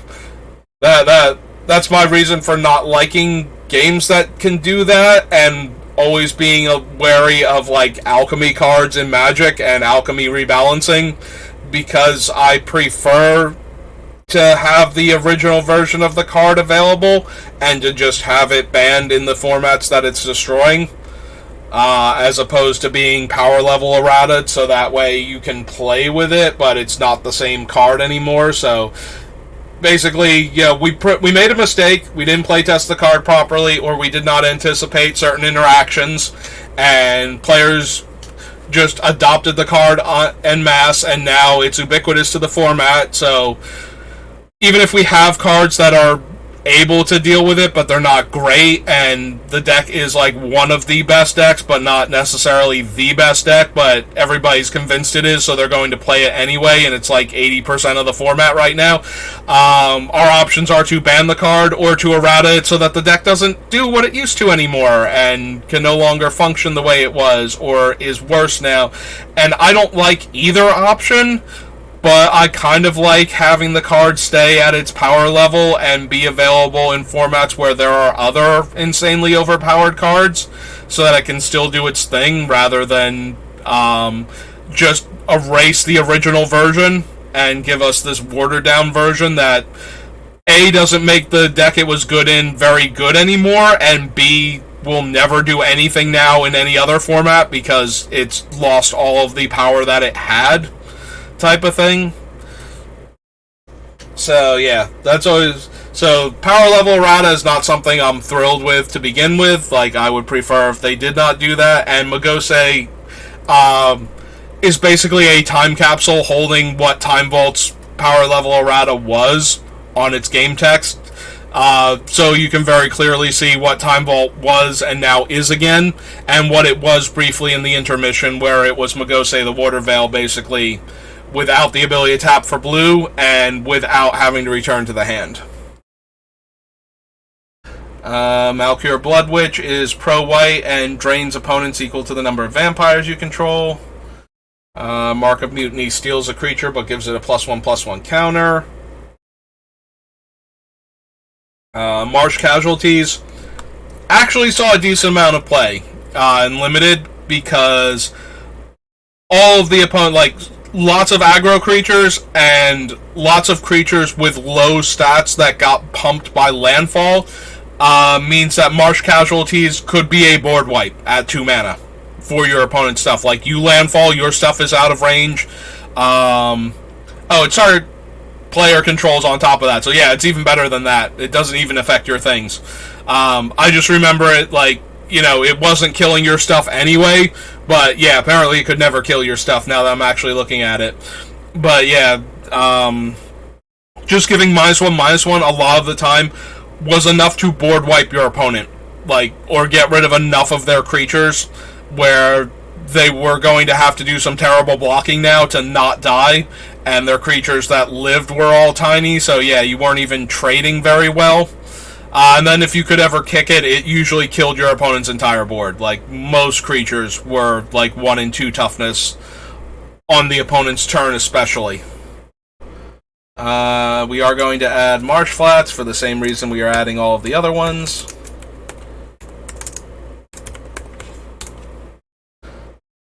And keep on going. Target player discards a card for each swamp you control. Mindless Null. Mindless Null also gets thrown around for one of the worst Magic cards ever printed. There's a little bit more to hang your hat on with this one. Gray Ogres are already below rate to begin with, and this one has a drawback. So the story is that Mindless Null was supposed to be a 2-drop, which would have made it a very playable card in Zendikar Limited as a 2-mana 2/2 that can't block. But that's okay because it's another creature you can attack with. But because it was printed as a Gray Ogre in a super aggressive format and has a drawback, it is actually in contention for one of the worst Magic cards ever printed.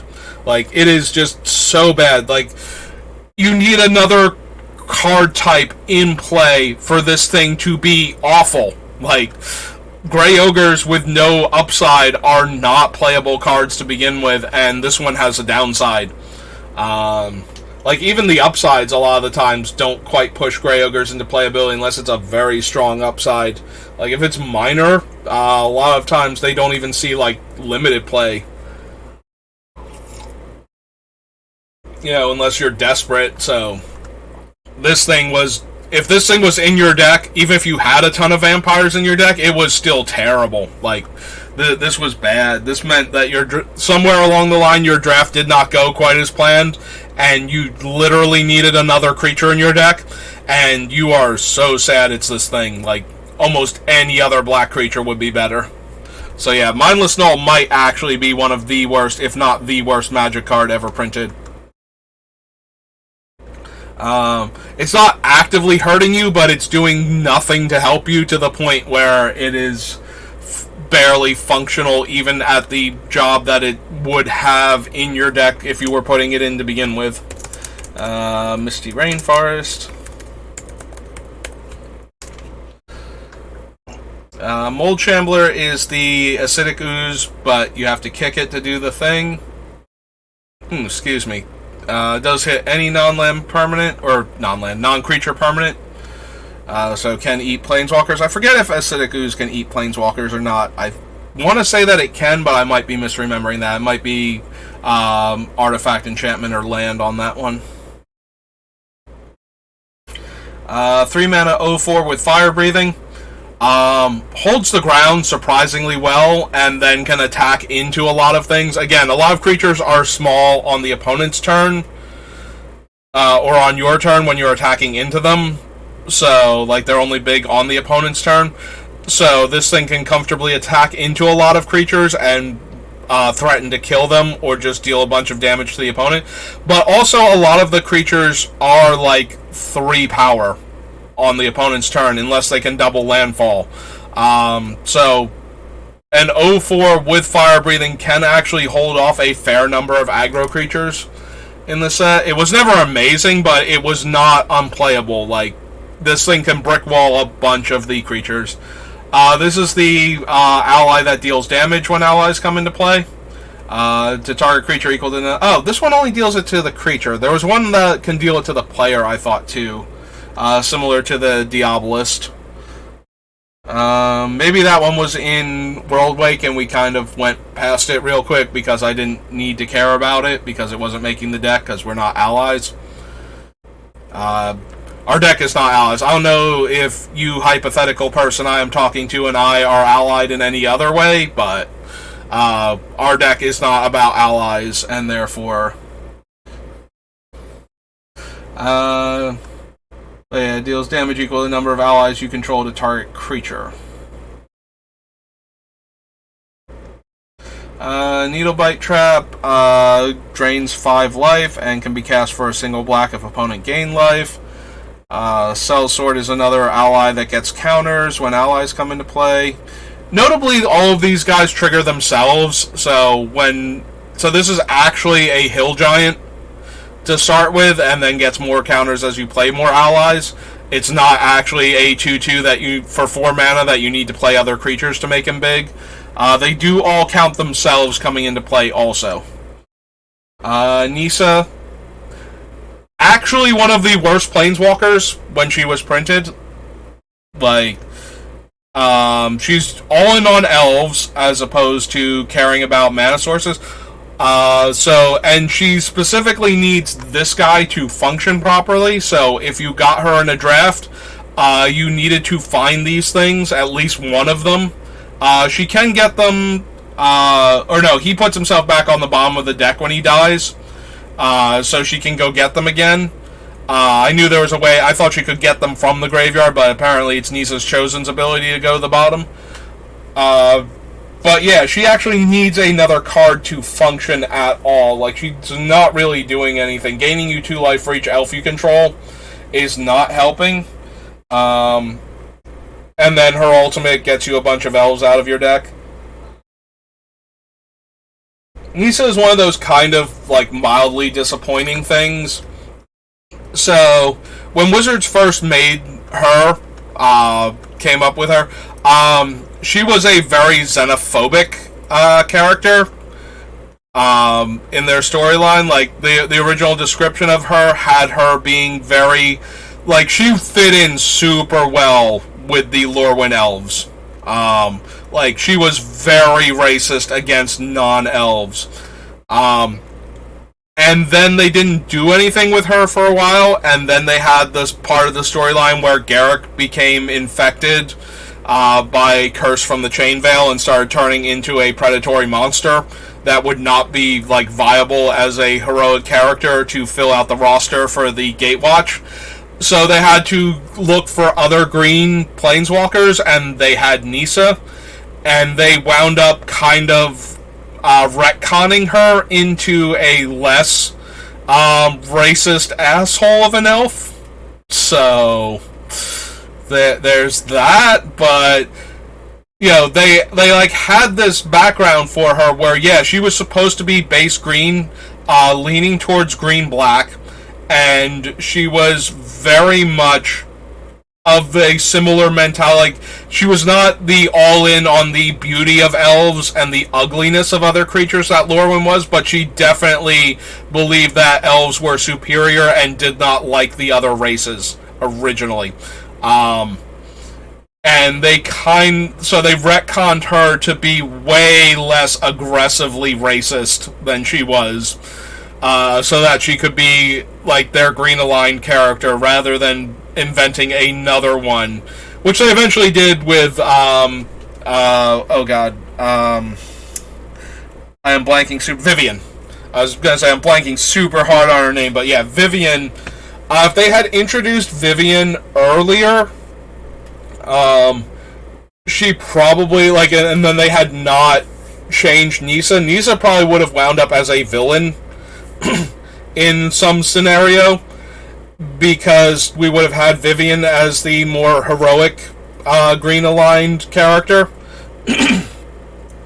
But because we needed a green-aligned character at the time, and Garruk was busy being a jerk to everybody because of the Chainveil curse, they hadn't done anything with Nissa, so I guess they decided, okay, the whole Elvish superiority complex thing, probably, we already have the Lorwyn elves for that. We don't need a planeswalker that is also that, so will just kind of shift her into a more does not like people, like feels uncomfortable around people, feels more comfortable in nature type character, and go with that.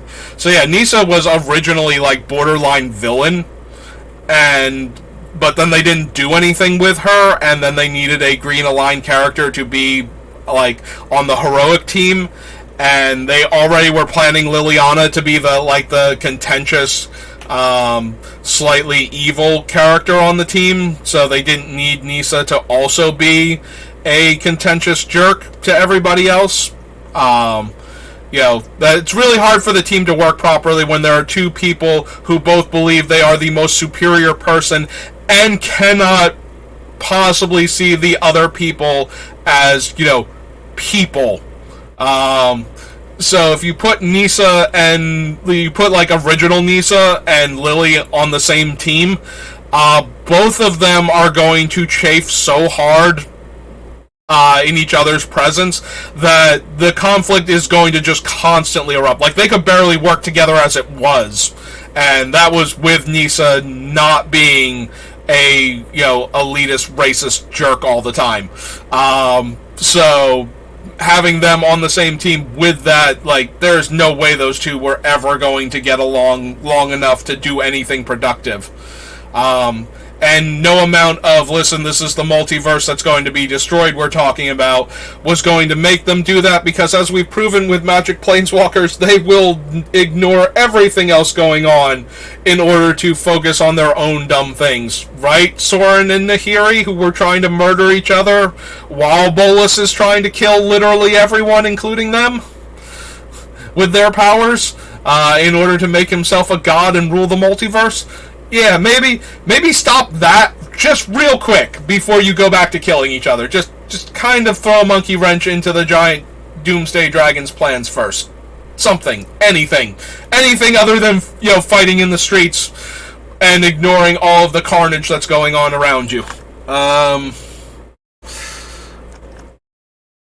yeah, so that's my little rant on Nisa.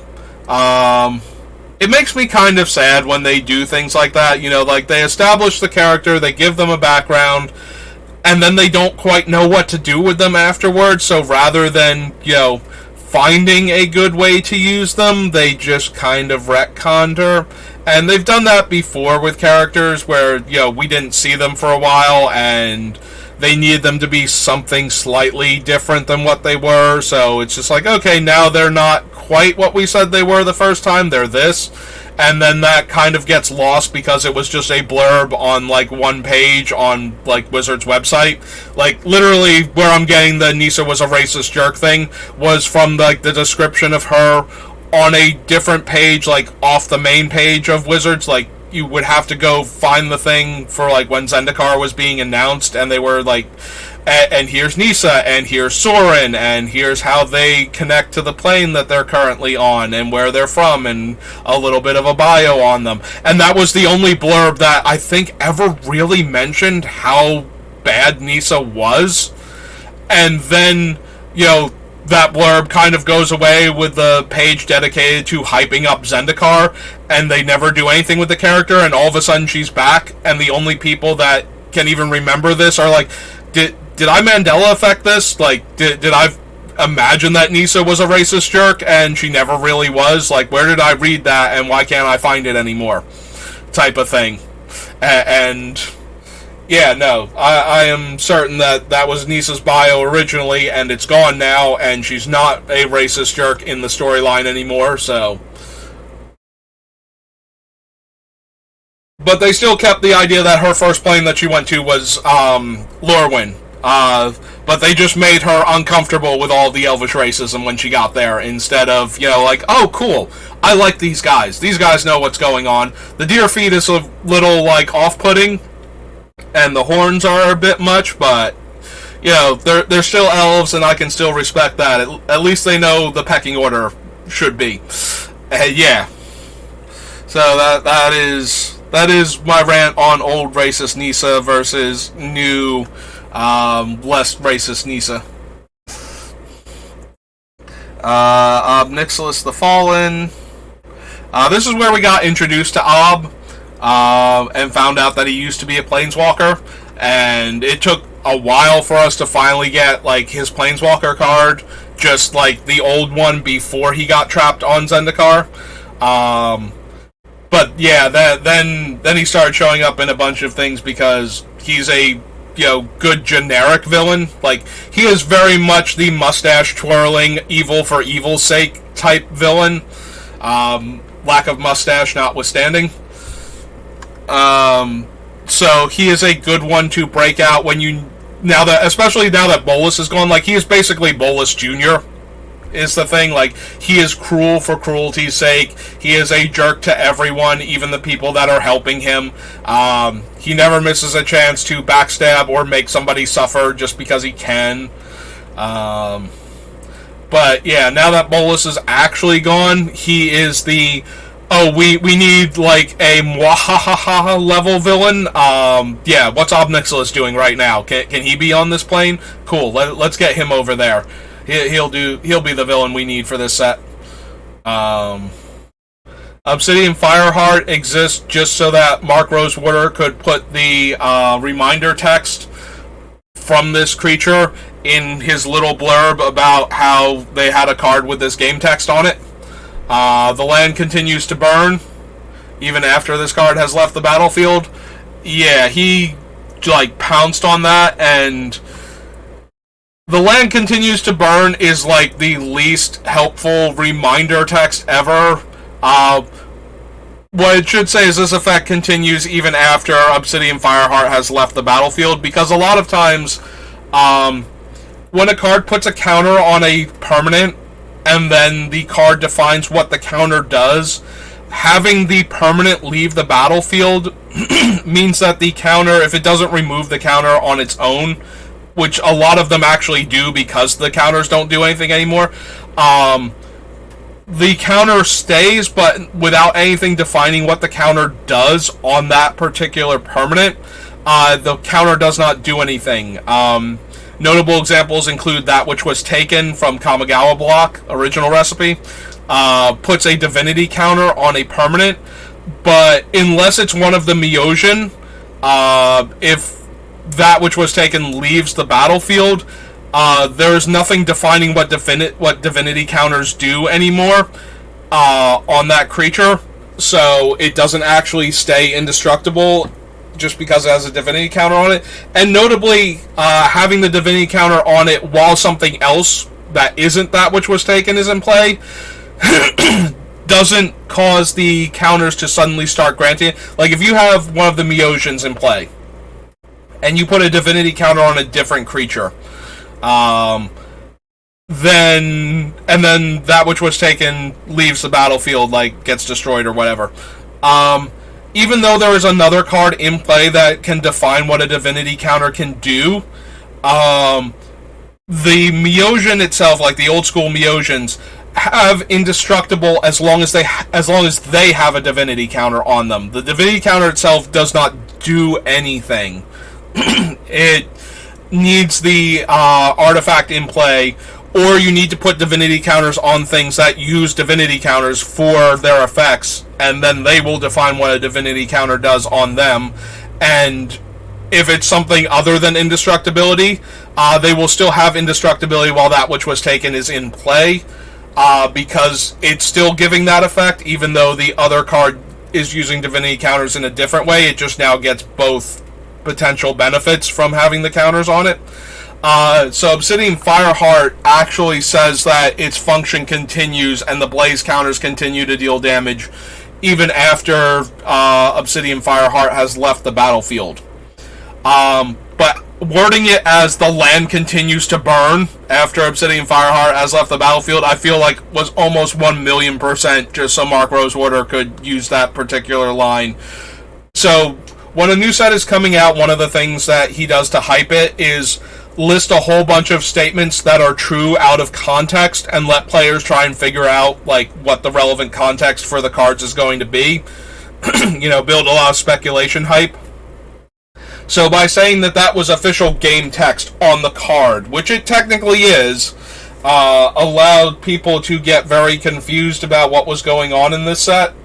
and how lands would continue to burn, like what burning means, and then it turns out it's just like, oh, your land deals damage to you, and it continues to function as a source of damage even after Obsidian Fireheart leaves the battlefield. Like, if he were printed today, he would probably be an alchemy card, and he would say the land perpetually deals 2 damage. Because that is basically what it is trying to do here. Obviously, the land changing zones would stop it from continuing to deal damage. Like, it's not functionally that. But that is the type of effect where it's like, oh, hey, this is us dipping the toe into the water of trying to figure out how we would do this before it just became the perpetual mechanic. Like, next we're getting stickers, apparently, for I forget what the unset is actually called now. But, yeah. Fortunately, the stickers can be replaced with post-it notes, which eased my initial gut reaction of, oh god, this is the dumbest thing, which is impressive because we've done so many dumb things recently. But it's still kind of weird that Eternal formats are going to have cards that care about having stickers on them, technically. Like, I have to see them, and for the longest time I gave Magic credit. You know, after the 6th edition rules changes did not destroy Magic the way everybody was going on that they would, and had me worried that for the long-term health of the game, I stopped listening to a lot of doomsday rants about, hey, this new thing that is completely insane that Magic has never done before that's coming out is potentially going to be a game-ruining thing. Things like double face cards immediately leap to mind as one of the, oh god, this is going to ruin Magic. Like, how can you play if your cards' backs are not Magic backs? You know, like, opaque sleeves are now required, and, you know, all of this other stuff. And, you know, there are players that just can't afford to keep buying sleeves for their limited decks, you know, every week. Like, they're not buying sleeves every week, but, you know, the sleeves wear out, and then they have to buy new ones, and adding that additional cost is just prohibiting them from being able to play as often, because now they're spending money on, you know, protective gear for their product instead of on the product itself, when they already didn't have enough funds to be comfortable doing that to begin with. So yeah, there was a lot of talk about how double face cards were going to, like, you know, choke the finances of less enfranchised players who couldn't afford to keep spending tons of money on Magic and were just spending small amounts right now because they could and they were enjoying the game. So that was going to kill Magic. There have been a lot of things that were going to kill Magic. And so for the longest time I was giving Wizards the benefit of the doubt that they weren't making the most asinine decision possible, and that people had sat down and and, you know, discussed all of the ramifications of the thing that they were about to do before doing it. And then Companions came out, and then Alchemy started happening, and then the Walking Dead set got announced. Like, all of those things happened very close together to each other, and every single one of those is a massive red flag for me for, like, the health of Magic long term.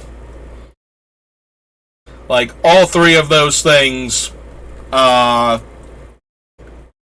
like, extreme negatives when I first heard about them. Like, extreme negatives. Like, I was actively angry at Wizards for all three of them. Companions was, like, the most obvious mistake imaginable. I know that, like, I've had this rant before where it's like, yes, Magic has to try new things, and Companions were definitely, like, they're I can't believe that I don't, you know, hate Wizards for trying Companions, for testing them to see if they could work. I can't believe they tested them and, like, greenlit them afterwards. Like, that seems like a massive mistake. Like, yes, you should question whether or not you can do a thing like Companions and test to see what a Companion would look like in Magic, but I find it so hard to believe that they did this and saw what they could do with them and didn't realize how much of a problem this was going to be. Like, that one genuinely shocks me.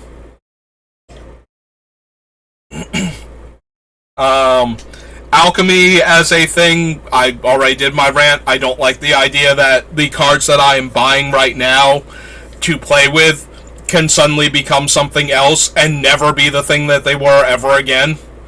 And it will just, they like literally can just rewrite the code and it's gone forever. And now I have this much worse version because they made a good version of it before, but other people got sad and I liked the card and now I can never, ever, ever play with it again. I hate that. And we've also had the discussion on unique promo cards. Things that are not available in booster packs, that are not mass-produced and widely available, that are unique cards in Magic, and how back in 1994... the player base basically got up and revolted over a terrible card that only thing it had going on for it was the game was relatively new and nobody knew if this was going to be an actual decent card or not. And it was not widely available and you could only get it by showing up at a specific convention, and people were just like, no, this is the worst thing ever. Why would you do this? And they stopped doing it. Like, they had like 5 book promos and that thing, and that was the end of the unique promos. They eventually started doing things that were only available in decks, but, you know, like pre-cons and whatnot, or like box sets. But even then, those things were widely commercially available. The idea of you can only buy this set from the website in a specific time window, and then it will take like X months before anybody even gets the cards, and we won't know which ones are actually format-breaking bombs until somebody has actually like gotten to playtest with the cards and use them. So by the time you realize that, no, this thing is actually going to redefine, you know, like Legacy and Vintage and Commander, and you didn't buy it, and it was like a limited window to purchase it, and it was, you know, as far as we knew, they were never going to reprint The Walking Dead at the time. You know, they were just going to print it, and they might possibly consider down the line, you know, either reprinting it or printing it in, like, you know, the way they do, like, the Godzilla and the Dracula cards, where they have actual Magic the Gathering names and they are actual cards. They're just reskinned as, you know, like Godzilla flavor or Dracula flavor. And the fact that these cards were new and unique, and that you could only get them by buying them at this one specific time and place, like that level of exclusivity, if the cards have been legal in any other formats other than Vintage, Legacy, and Commander, that I think might have actually, you know, imagine the Sheriff. I don't watch The Walking Dead. The Sheriff, though, has, like, he is a human. He buffs all humans, like, +2/+2, and gives them, like, 2 out of, like, 4 keyword abilities. Like, Modern Humans is a deck. That guy could have slotted into that, and he might have actually been... I don't know that he would have been. I think he's, like, too expensive to consistently get out with Aether Vial. But he might have been... like, he might have been worthy of the top-end slot in that deck. So, the idea that this card was only available there, and that there was a deck for him, like, if he were actually legal in that... So, you know, Legacy is already an incredibly expensive format to play in, and Vintage is, like, almost impossible now for, like, newer players who aren't, you know, 6-figure income, you know, high-end Wall Street people, or, like, company, you know, high muckety-mucks. Like, this is already, like, nearly impossible to do. Start throwing in more cards that are insanely expensive, but also Commander. You know, Commander, the format that casual players love, but you do still encounter players that have piles of money and will throw them at you in the form of cards that they are attacking you with. You don't want to make a card that casual players have to keep running into and dealing with that you can't get anymore. That, you already have some of those, and they already are a thing, and they can already be a feel bad. You don't want to start just printing those, and having the scarcity be because you're not printing enough of them versus you didn't print enough of them 25 years ago when you first printed them, and then later on you made a rule that stopped you from reprinting them, and you never could have predicted that we would get to this point. No, you know what point we're at with this game now. You know what the secondary market looks like, and as much as you want to pretend that you don't care about it, you can't just keep printing things like this and expect players to stay happy. These three things all at once, in rapid succession, are all things that are such massive red flags to me for the health of the game. Because I have played other card games, and things like this, the idea of excruciatingly exclusive promo cards, that you can only get from certain things. I've played games that have those cards in them, and when you have those cards and other players don't, the other players, once they've been beaten down enough by a card they can't afford and will never be able to get because they could never even open it to begin with, they legit never had a chance to own this card, that drives players away pretty hard. Having cards where they stop functioning the way they used to and completely change. It's bad enough when Magic overhauls the rules and certain cards just stop working and other cards suddenly become amazing. And the cards that stop working, they technically work, but they don't do anything like they used to. If any of them were, really good cards, that's a major feel bad for players when those things go away. They were running these cards still in older formats, and now they can't because the rules have changed. That's already pretty bad, but sometimes the rules just aren't quite what you want them to be. And, just because they have always been there doesn't mean that they are, good for the game, or healthy to keep in. Damage on the stack is one of those rules. It did a lot to affect the game, and it certainly changed how people played, but it was also non-intuitive and led to a lot of feel-bad moments for newer players trying to learn, which then puts them off the game, and then you stop getting new players. A lot of enfranchised players give, Wizards grief for catering to new players and, hand-holding and trying to make the feel-bad moments not be as, happen as often or be as feel-bad as they could possibly be. You're playing on Arena and it asks you, this has Ward, right? Wizards is literally reading your cards for you and telling you what they do. But at the same time, if the players keep running into these, just faceplant into the onboard trick, because, only, a dozen cards have this ability, and you're only encountering this one that's actually, super playable, and you keep you keep forgetting that that's the one that does that thing, and you have to learn by losing a whole lot, and you lose so much and you lose to this thing that you just cannot remember it's there. And you eventually would. The more you play Magic, the more you get used to things like that, the more cards you see with other abilities like that, and the more you get used to trying to, actually taking a moment to read the cards. Even when I'm assuming I know what they do, I'm still kind of reading them, and then realizing that I'm saying the wrong words, and that I need to actually focus and read the card. Yeah, that comes from actually encountering the cards often enough that you need to, I realize that I don't know what the cards do, even though I think I do, and I have to actually reread them. Getting really tongue-tied today, and for the past couple days.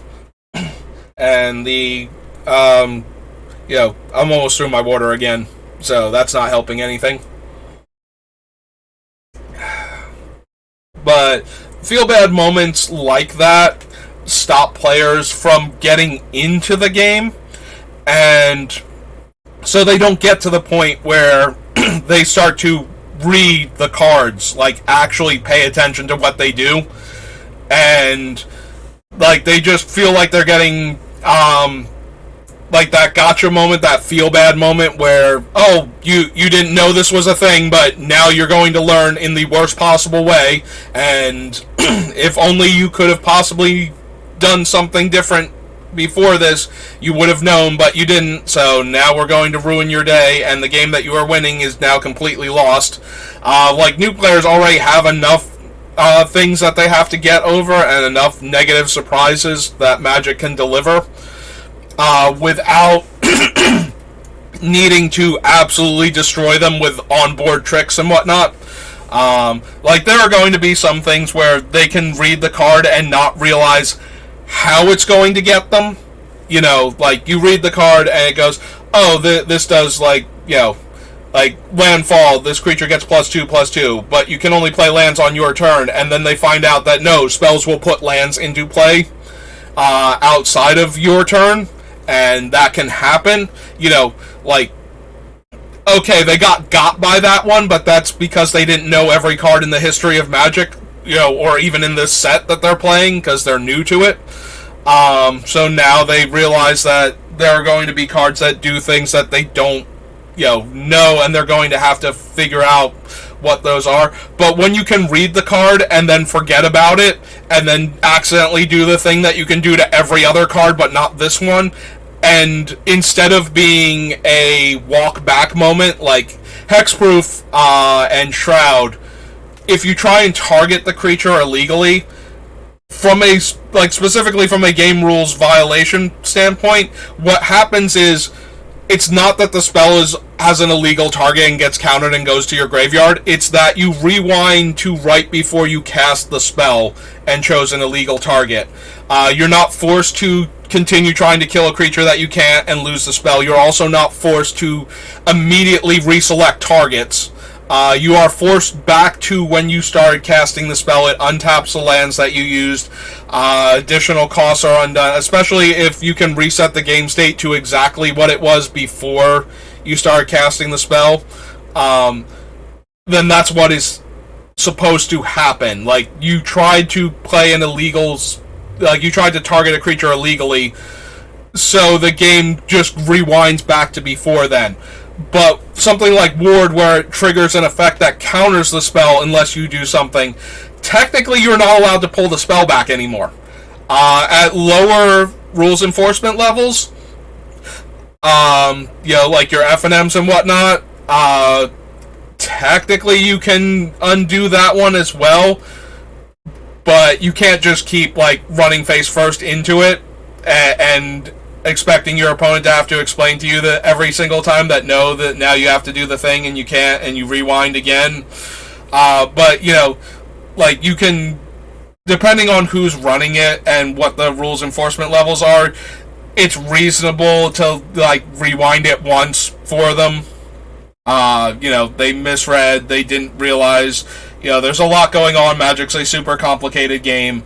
As annoying as it is for the player that, you know, you have this card in your deck because it is hard to deal with and it might actually eat one of their removal spells without dying, you know, that is a thing that can happen. But once you get, like, into the higher levels, or once you're just sitting at a, like, online on Magic Arena, and it doesn't tell you that the creature has Ward, or you just, like, click through the thing real quick because it's like, why did this pop up? Get out of the way, I'm trying to kill a thing here.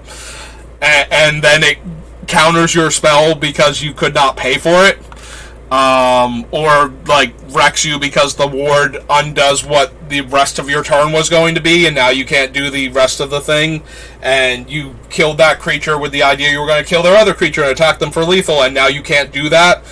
You can't kill the other creature, and the other creature is also a problem and is probably going to kill you now and is stopping you from winning this turn on top of that.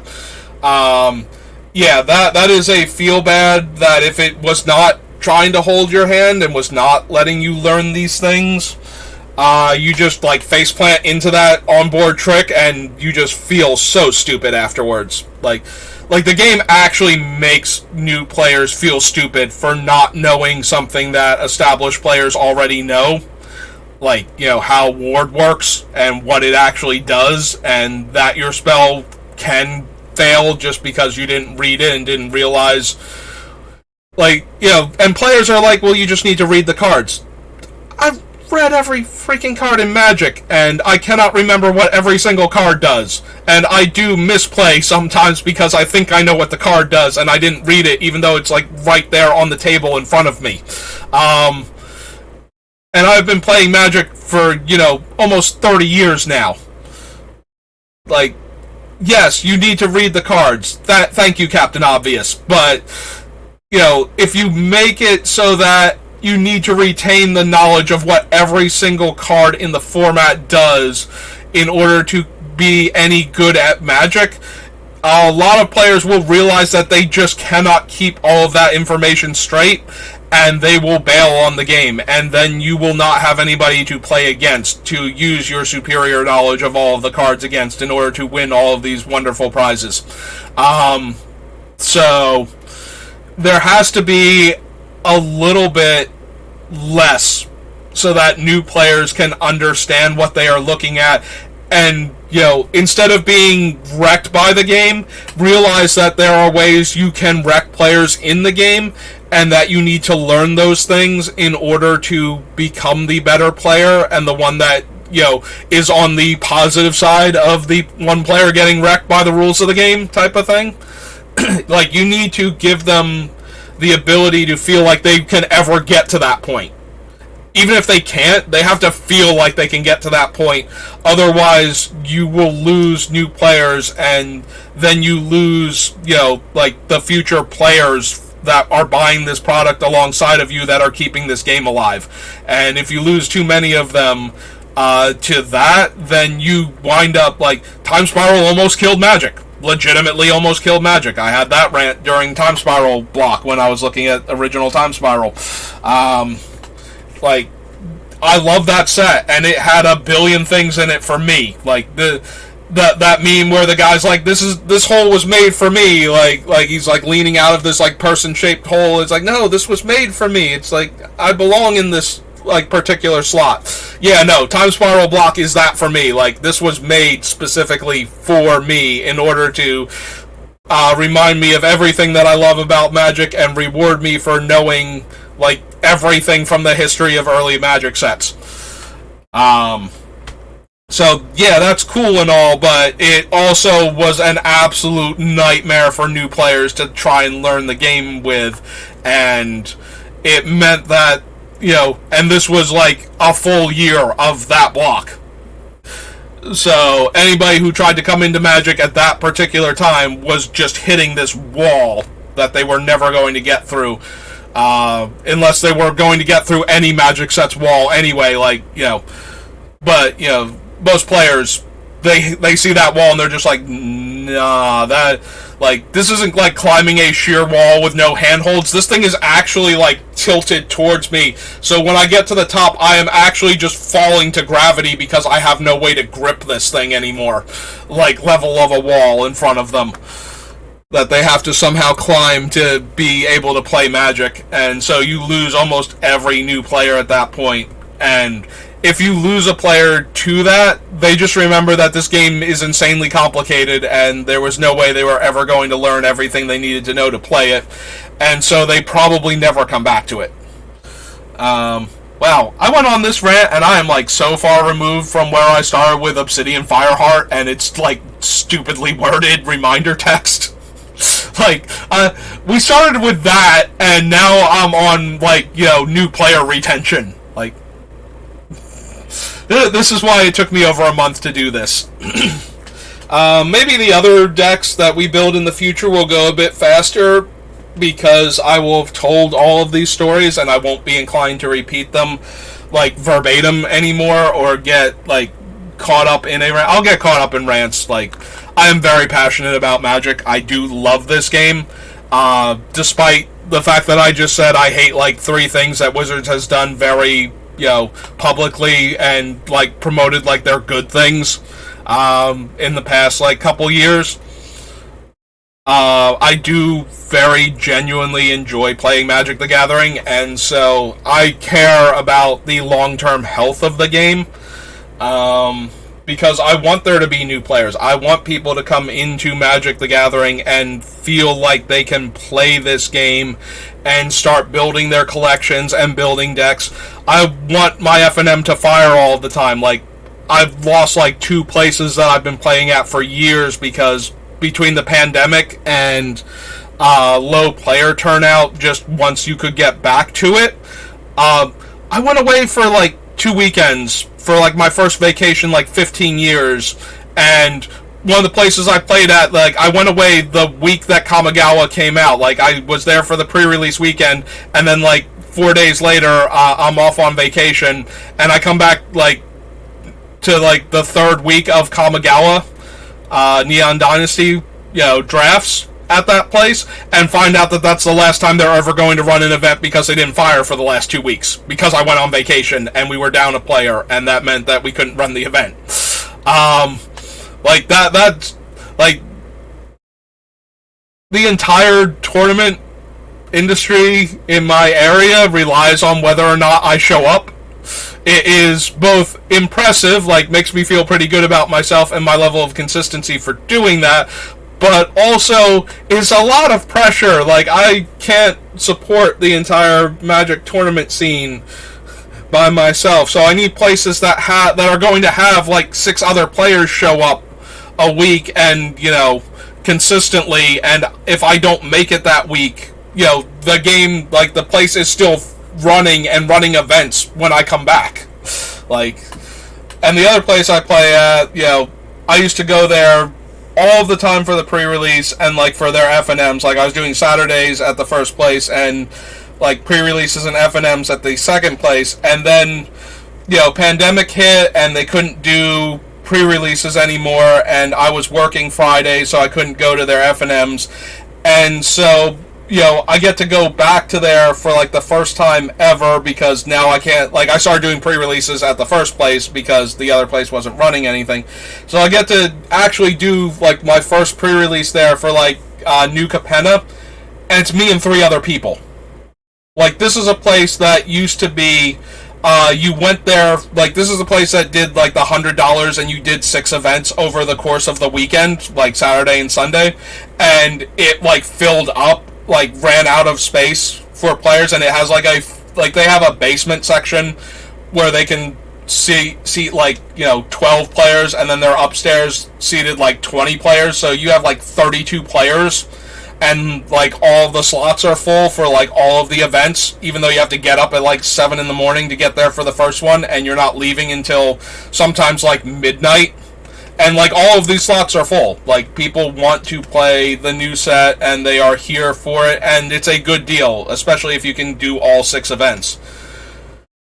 So, and they couldn't recover from not being able to run events because nobody could. Like, you're back, you're able to run events again, and you have nobody now. Like, everybody's gone somewhere else to play.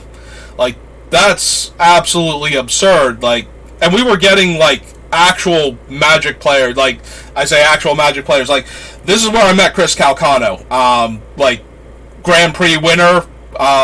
Chris Calcano plays a mean game of limited Magic. Yeah, I got to play against him pretty consistently because there was always one set that was like the pre-release is now, and then like the next week or the week after that is like a Grand Prix in the state of New Jersey that features a limited it's a limited Grand Prix, and it features that set.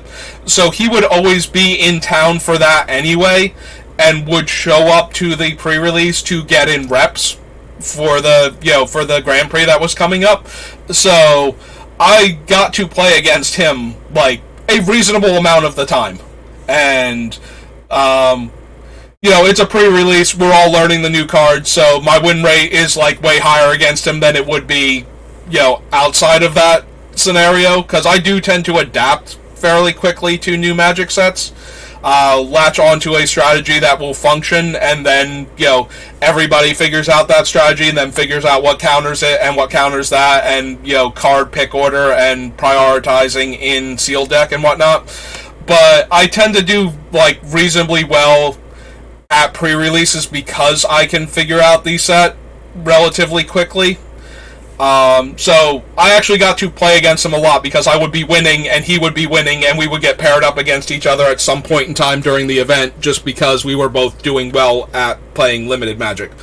So, actually, fun story. So, some of my dual lands, I have extra copies of some of the dual lands. Like his friends that came with him, they make their money partially by, buying and selling and wheeling and dealing Magic cards. So I got to trade a ton of like random old stuff that I had just lying around. Like, if you ever have actual dual lands and I know you, and you are looking to trade them for cards that you can like more easily convert to cash, because dual lands are really expensive, and even dealers sometimes don't have the funding necessary to buy all of the dual lands that you have sitting around. Yes, I will gladly trade almost anything I am not using for more dual lands. Like that, the number one thing I will trade for is dual lands, like actual revised era and earlier and foreign language, doesn't matter.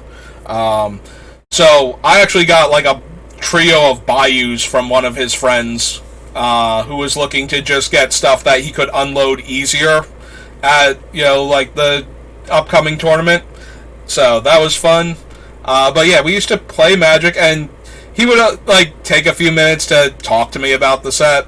Like a lot of the guys that he was there to hang out with that were local knew me. Like I said, big fish, small pond. You take me to like one of the actual tournaments, and maybe if it's limited, I'll do something.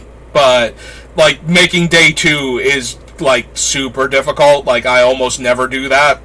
So I'm not a great Magic player, but I'm competent, and like I said, I tend to like get into the set early and then fall behind other people as they like figure out what I have figured out, and then figure out the next step and the step after that, and now I have to play catch up by reading like their articles or finding their drafts online and whatnot. But I tend to adapt to the set pretty early, and because the other players are like, oh yeah, no, that like this guy is actually pretty decent. So Calcana would like stop and take a couple moments to like talk about the set with me. So that was always pretty cool. But yeah, so they had like an actual like good pro Magic player who would show up, and like his friends and people that knew him in the area, and like all of these guys are like showing up. And we had like the regular crowd, like the people that showed up for normal FNMs and whatnot, also showing up. And that's how like you fill out a roster of like 32 people for every single event from like Saturday morning to Sunday night. And you're telling me that he can't get like 5 people together to run a tournament? Like, I showed up there like for a Friday Night Magic event, and I brought my brother, and it was us and one other guy, and it's just like, how did it get this bad?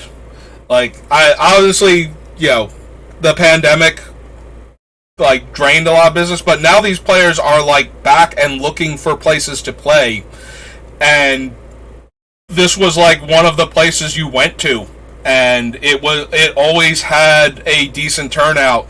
Like the number of times I went there and they had only 8 people for the FNM for the draft, like was almost non-existent. Like it was very consistently like 10 plus people. And the other place I was playing at, like for the longest time, we always had 8. Sometimes we had a couple more when the set was new. But there was always like a core of like 6 people that showed up, and we usually got like 2 other people. And on the weekends that we didn't do that, like 6 of us is fine for a draft, and it keeps the lights on, justifies having the shop open. But then it kind of whittled down, and then the pandemic hit. Like that one I kind of understand, because that one was always like shakier than the other place that I'm playing at, and yeah, I just don't know how. Like I appreciate that the place I went to the past couple weeks and that I'm hoping to go to again tomorrow if I can get out of work on time, actually had, like a core group of people that were showing up. And so, yeah, we were at like 10 people or 12 people. Like, that's the kind of group you need. So that way, when a couple people can't make it and you're down to 8, you still fire a draft and it doesn't feel like you don't have enough people showing up. Because if you don't have enough people showing up and suddenly the place like stops running events or goes out of business, if even worst case scenario, then where do you go to play Magic? Like, it's very important to me to have some place to play, and therefore it is important to me to have new players come into the game. So I do care about Magic, and I do care about, the long-term health of the game. Like, I try not to, I will beat any player set across from me. I am very competitive in that regard. Like, I don't go easy on people just because they're new. I have no problem talking to them about strategy, about deck construction, about anything related to Magic to help them get better. But when I'm actually sitting down to play them in a tournament where there are prizes on the line, even if the prizes are like, a handful of booster packs, my first instinct is to mercilessly crush them and then help them be better at Magic afterwards. Like, that is like the one flaw I have for like getting new people to like come to and stay for Magic, is that the initial need to win the tournament. Like, after I've won, I have no problem helping you rebuild your deck, giving you advice, talking to you about how the games went, different things that you might not have been aware of, strategies that you could employ, ways to use your cards. Like, I want you to win after I crush you, so that way my breakers are better. Just in case that becomes a factor for determining whether or not I get all of the packs at the end of the thing. But yeah, when I'm actually there to play against you with prizes on the line, I want to crush you. Like, and then afterwards, I want to help you be a better Magic player. And when we're not in a tournament environment at all, I want to help you be a better Magic player. It's only when we are about to compete to see who is the current, who is the better Magic player and or whose deck is going to draw better. That's the point in time where I want you to be as bad as bad at Magic as possible, so that way I can just roll over you and get my prize packs. After that, and outside of that, I want you to be the best Magic player you can be. Like, I want to help you be a better Magic player. I want other people to help you be a better Magic player. I want you to enjoy becoming a better Magic player. And I want you to love this game as much as I do. But in the meantime, this is a tournament, and we're playing for prizes, and I want those prizes.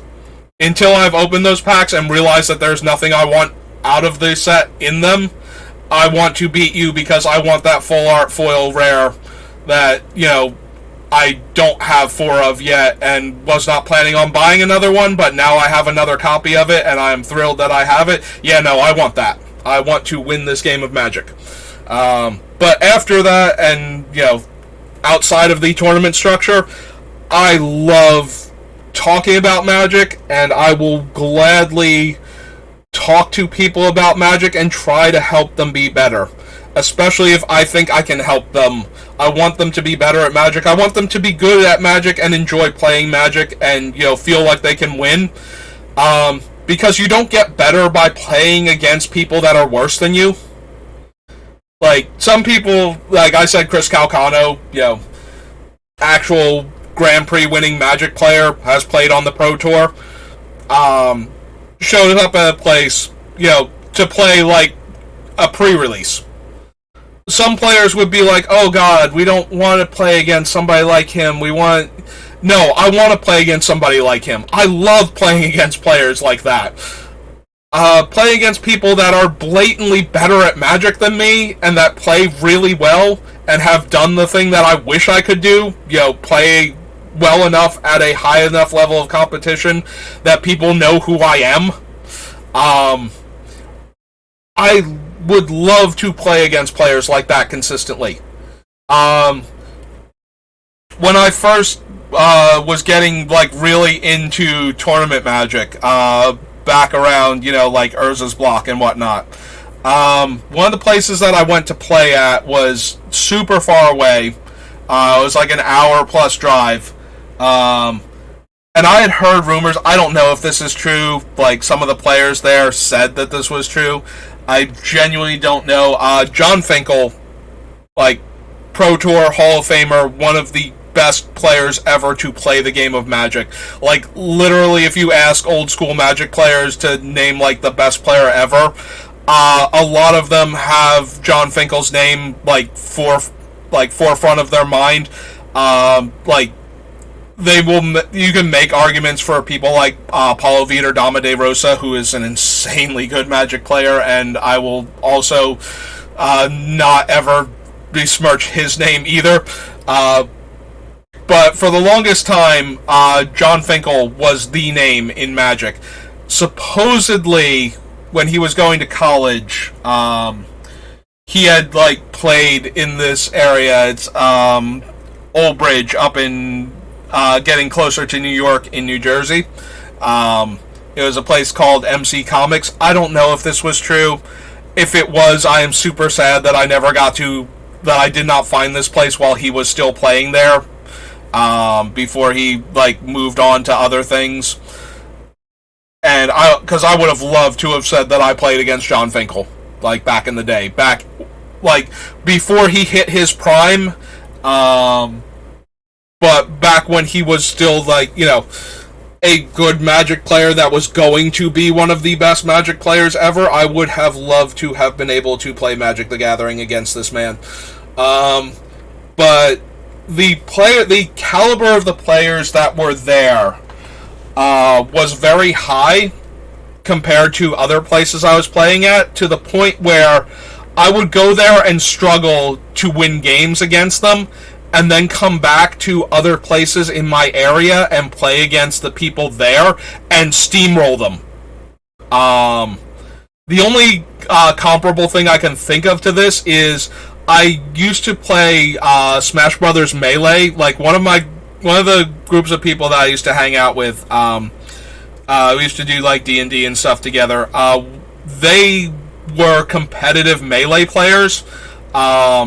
So if I got a stock off of them, like, that was an impressive feat.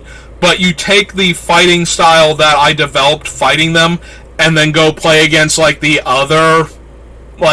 other friends who played Smash Brothers Melee at the time, and I just wrecked them, like, absolutely annihilated them, because I'm playing against players that, like, they're not going to go and win a Smash tournament, but they're going to go there and get through a couple rounds of a Smash tournament. And because I had to adapt my fighting style in the game to play against players that could play that well, when I went and played against, like, people that were just like, oh, it's a fun little brawly game, and we're gonna have Mario and Princess Peach, like, slug it out real quick. Yeah. When I play against them and I'm using the same moves that are barely working against, competitive Smash players, just erase them from existence. Like, finish the game with all of my stocks and barely any damage. That is what it is like to play Magic against really good Magic players, and then have to come back to, like the people that, show up at F&Ms consistently and don't bother going anywhere above that. So I love playing against actual, like, competitive, good Magic players. Like, I am 100% okay with that, and I want to do it more often. Like, you don't get better at Magic by playing against people you can easily beat. Like, there's no reward for that other than the prize packs from the tournament, and while those are certainly worth having, a lot of the times you are, like, opening a couple packs and getting a few extra dollars. Like, I want to be good enough at Magic that when I go to a Grand Prix again, after all of these years, or Magic Fest, whatever we're going to call them, I find out, like, I can go to one of these events and, participate in it, and I'm going to go. I want to be able to win. And in order to win, I need to play at a level above what I've been playing at, lately. Like, I haven't been going to events and I haven't needed to play that well, but I want to get better at Magic in that regard. I want to actually be good at the game again. For the longest time, I have not played any constructed Magic at all because I don't like constructed, and a lot of the events around me, like the lower level events, have all been limited. Like, the one place is running F&M, it's limited. The one place playing on Saturday night was limited, and that's what I wanted to play. Like, I love limited. Aside from Commander, Commander is my second favorite format to play Magic in. Draft is my number one by a wide margin. I love to draft Magic. And and it's a lot of the same reason that I like playing Commander, is that you can draft very similar decks when a deck is working and it's being underdrafted, but it's never the exact same deck every time. So you're always playing something new, and sometimes the scenario will force you to play something that you have never really played before. One of my favorite things for Limited, in Battle for Zendikar, like, the Eldrazi are there. There's all these colorless spells running around. My brother had started drafting Green-Black. Like, Green-Black was severely underdrafted at the places we were going to play, and he drafted Green-Black, and he drafted, I think it's called Swarm Strike. It's like black and 2. It's a colorless spell because it's an Eldrazi spell, and your colorless creatures get +2 power and first strike until end of turn. And he would draft, like, Eyeless Watchers, like the 4-mana 1/1 that makes 2 other 1/1 Eldrazi tokens. Like, he's drafting, like, those, and he's drafting, like, the higher-end cards, too, like the ones people actually want, like the 3-mana 2/2 that makes a 1/1. But, he's picking up, like, the mediocre ones, like, super late, and, like, all of the, I just said its name, yeah, I'm blanking on the name all of a sudden, the black and 2, and he's got, like, 3 or 4 copies of it in his deck. And, he, like, leads off with, like, a Sludge Crawler or something, and in a few turns the opponent is facing, like, this massive board of, like, 4 power, or 3 power first strike Eldrazi's all of a sudden, and they don't have good blocks, and they are taking most of their life total in damage and losing creatures to not die. And he just drafted this, like, every single week because nobody would take it away from him. I wanted to, but I stayed out of it because it's like, why am I going to mess him up just because I'm having trouble winning?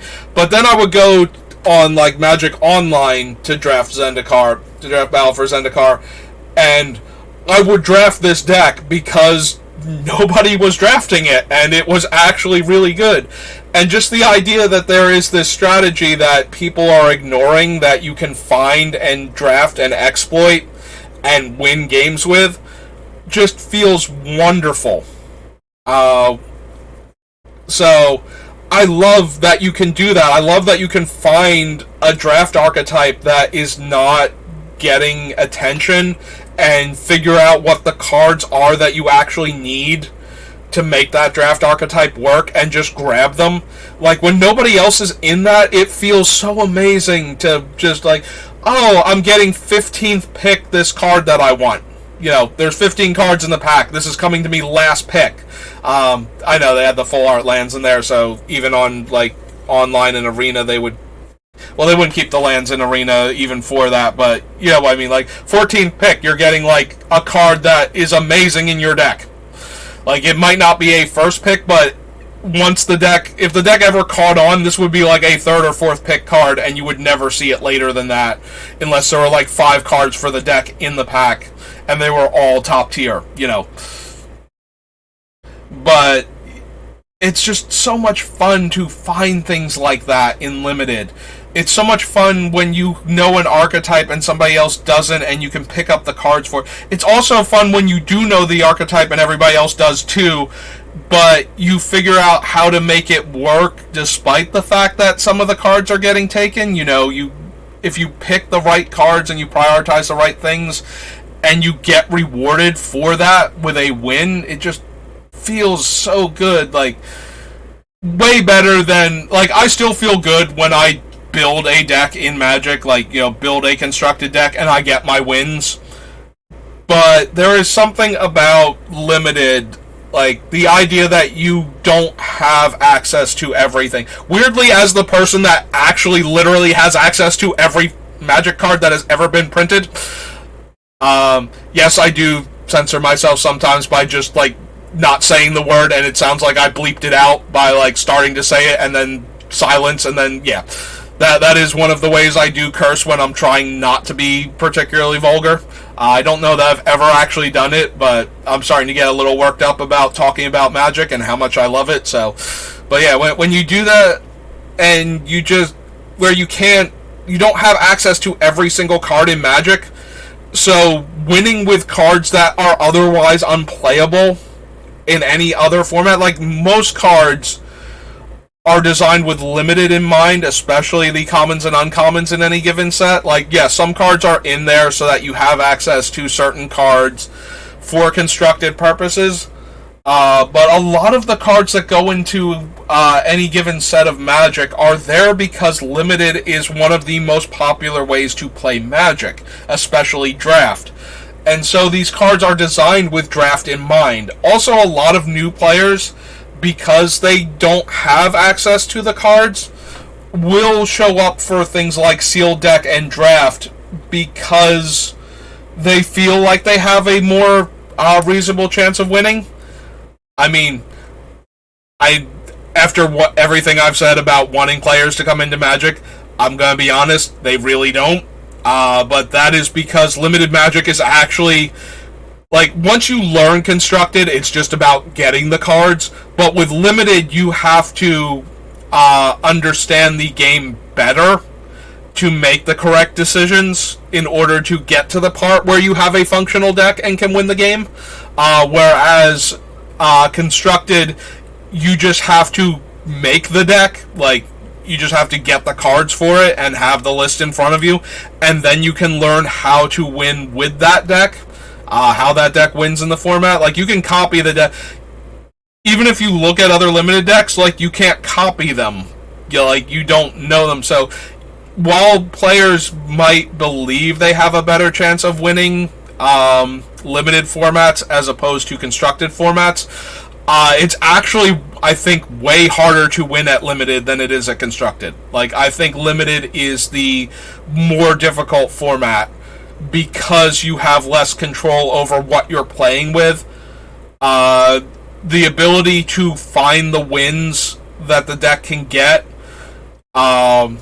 without having had any ability to really play test the deck itself beforehand, and without having, knowing ahead of time exactly what you're going to have access to and what opponents are likely to have access to and all.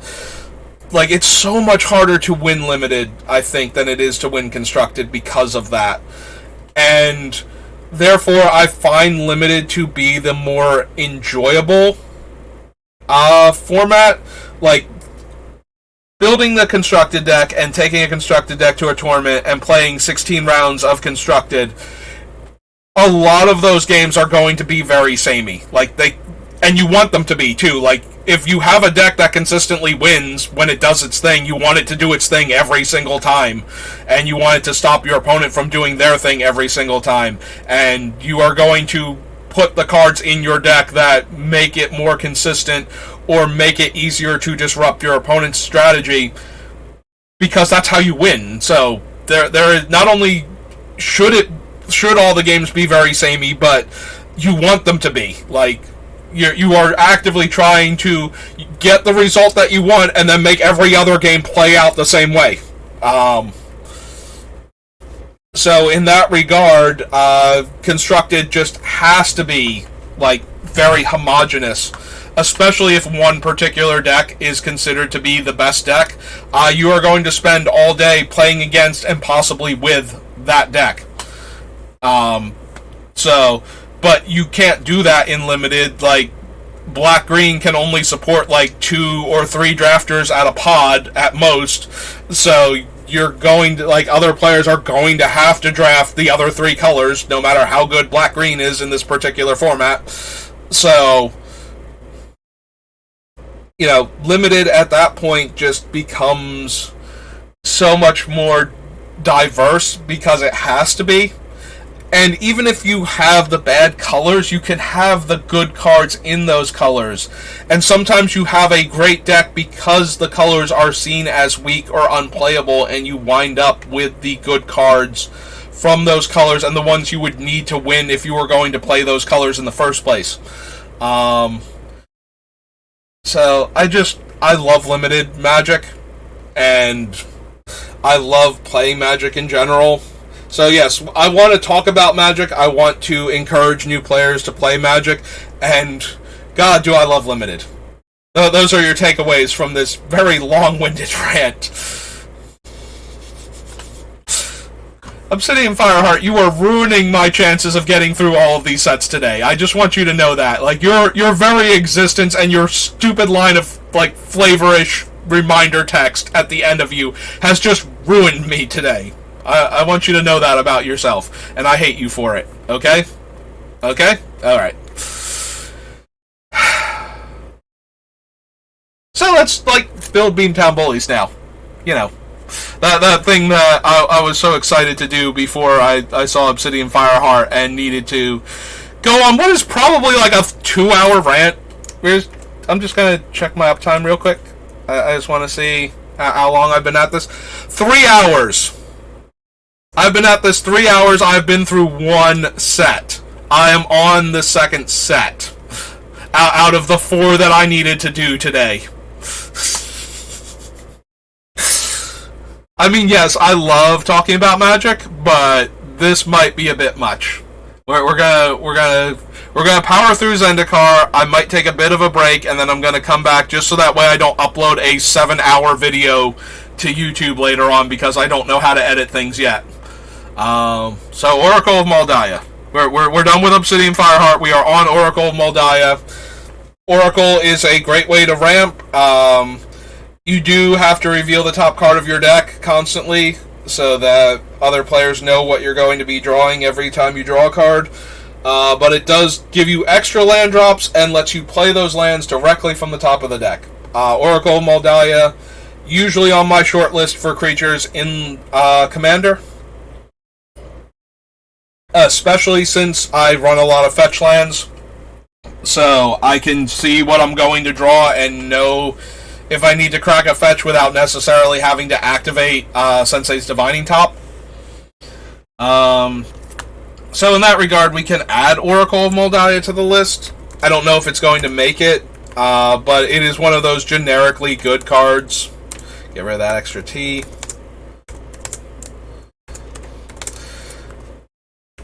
But I just want to add a card to the list right now and you know, move on. Get away from this Obsidian Fireheart. If it's kicked, it destroys a creature with flying when it comes into play.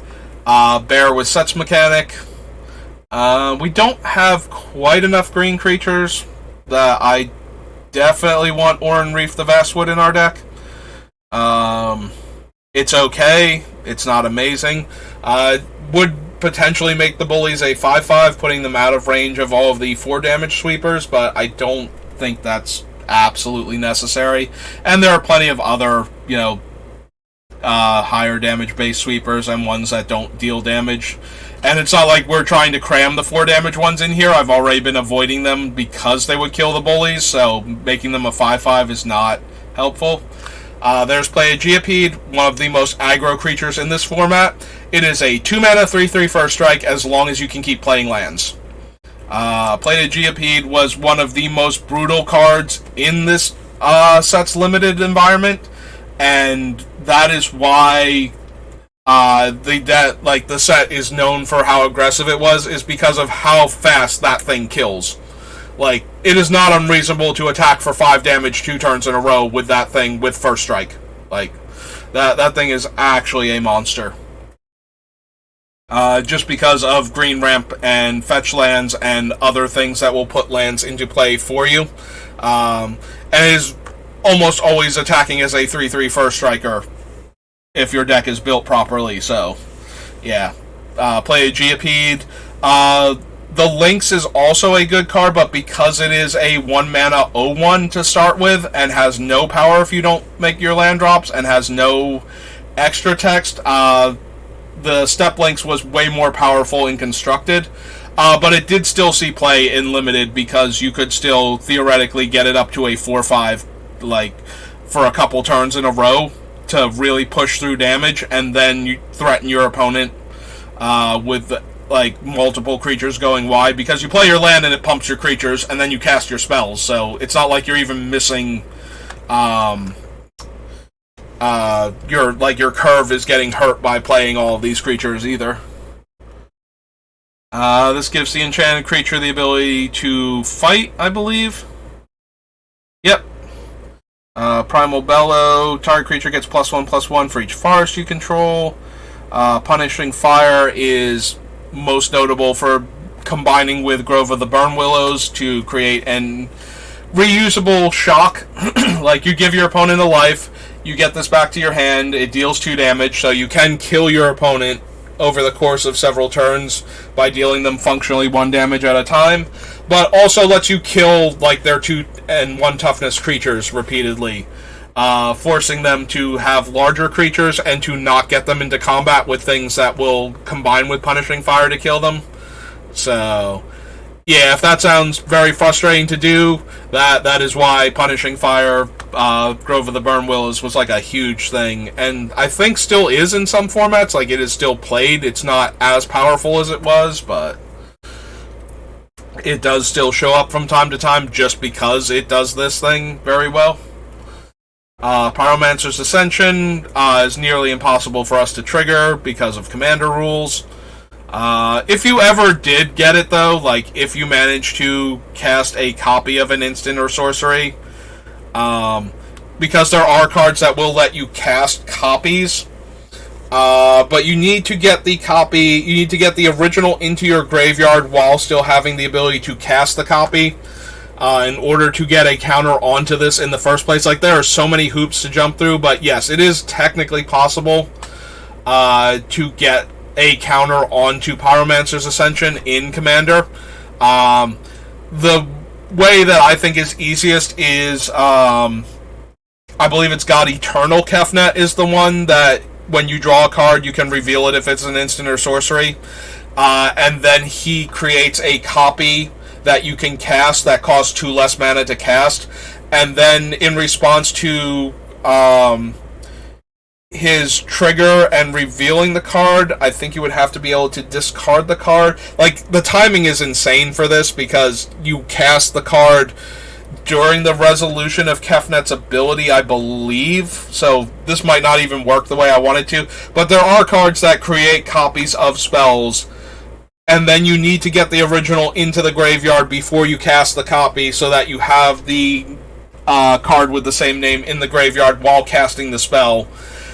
And because you cast that copy instead of, just putting it on the stack as a copy of a spell, like a lot of the copy effects do,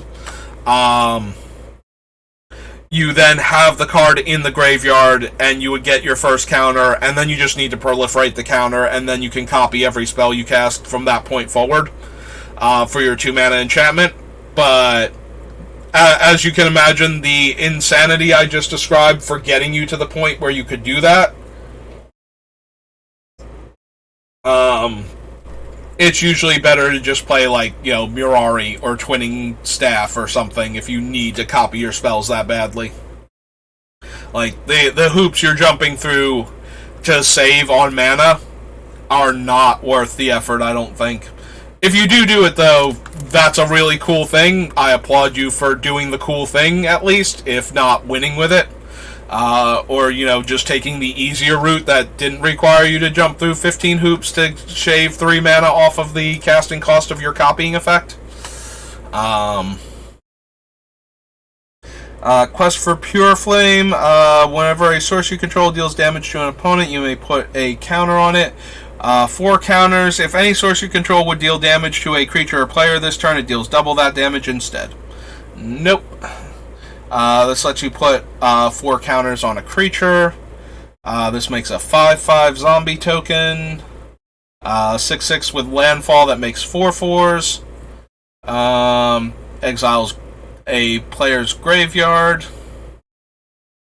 Relic Crush destroys up to 2 target artifacts and or enchantments. Like, destroy target artifact or enchantment, and then up to 1 other target artifact or enchantment. So you can get 2 arts, 2 enchants, or 1 of each. Relic Crush was one of those cards back in the day that used to, like, kind of almost make the cut. In fact, did I have Relic Crush and forget that it was from this set and put it in Coalition Relic? No, okay. I know there's a card very similar to Relic Crush that I feel like made the list. If we encounter it again, I might have forgotten about Relic Crush. This one did, like, kind of make it into my decks early on because of its both...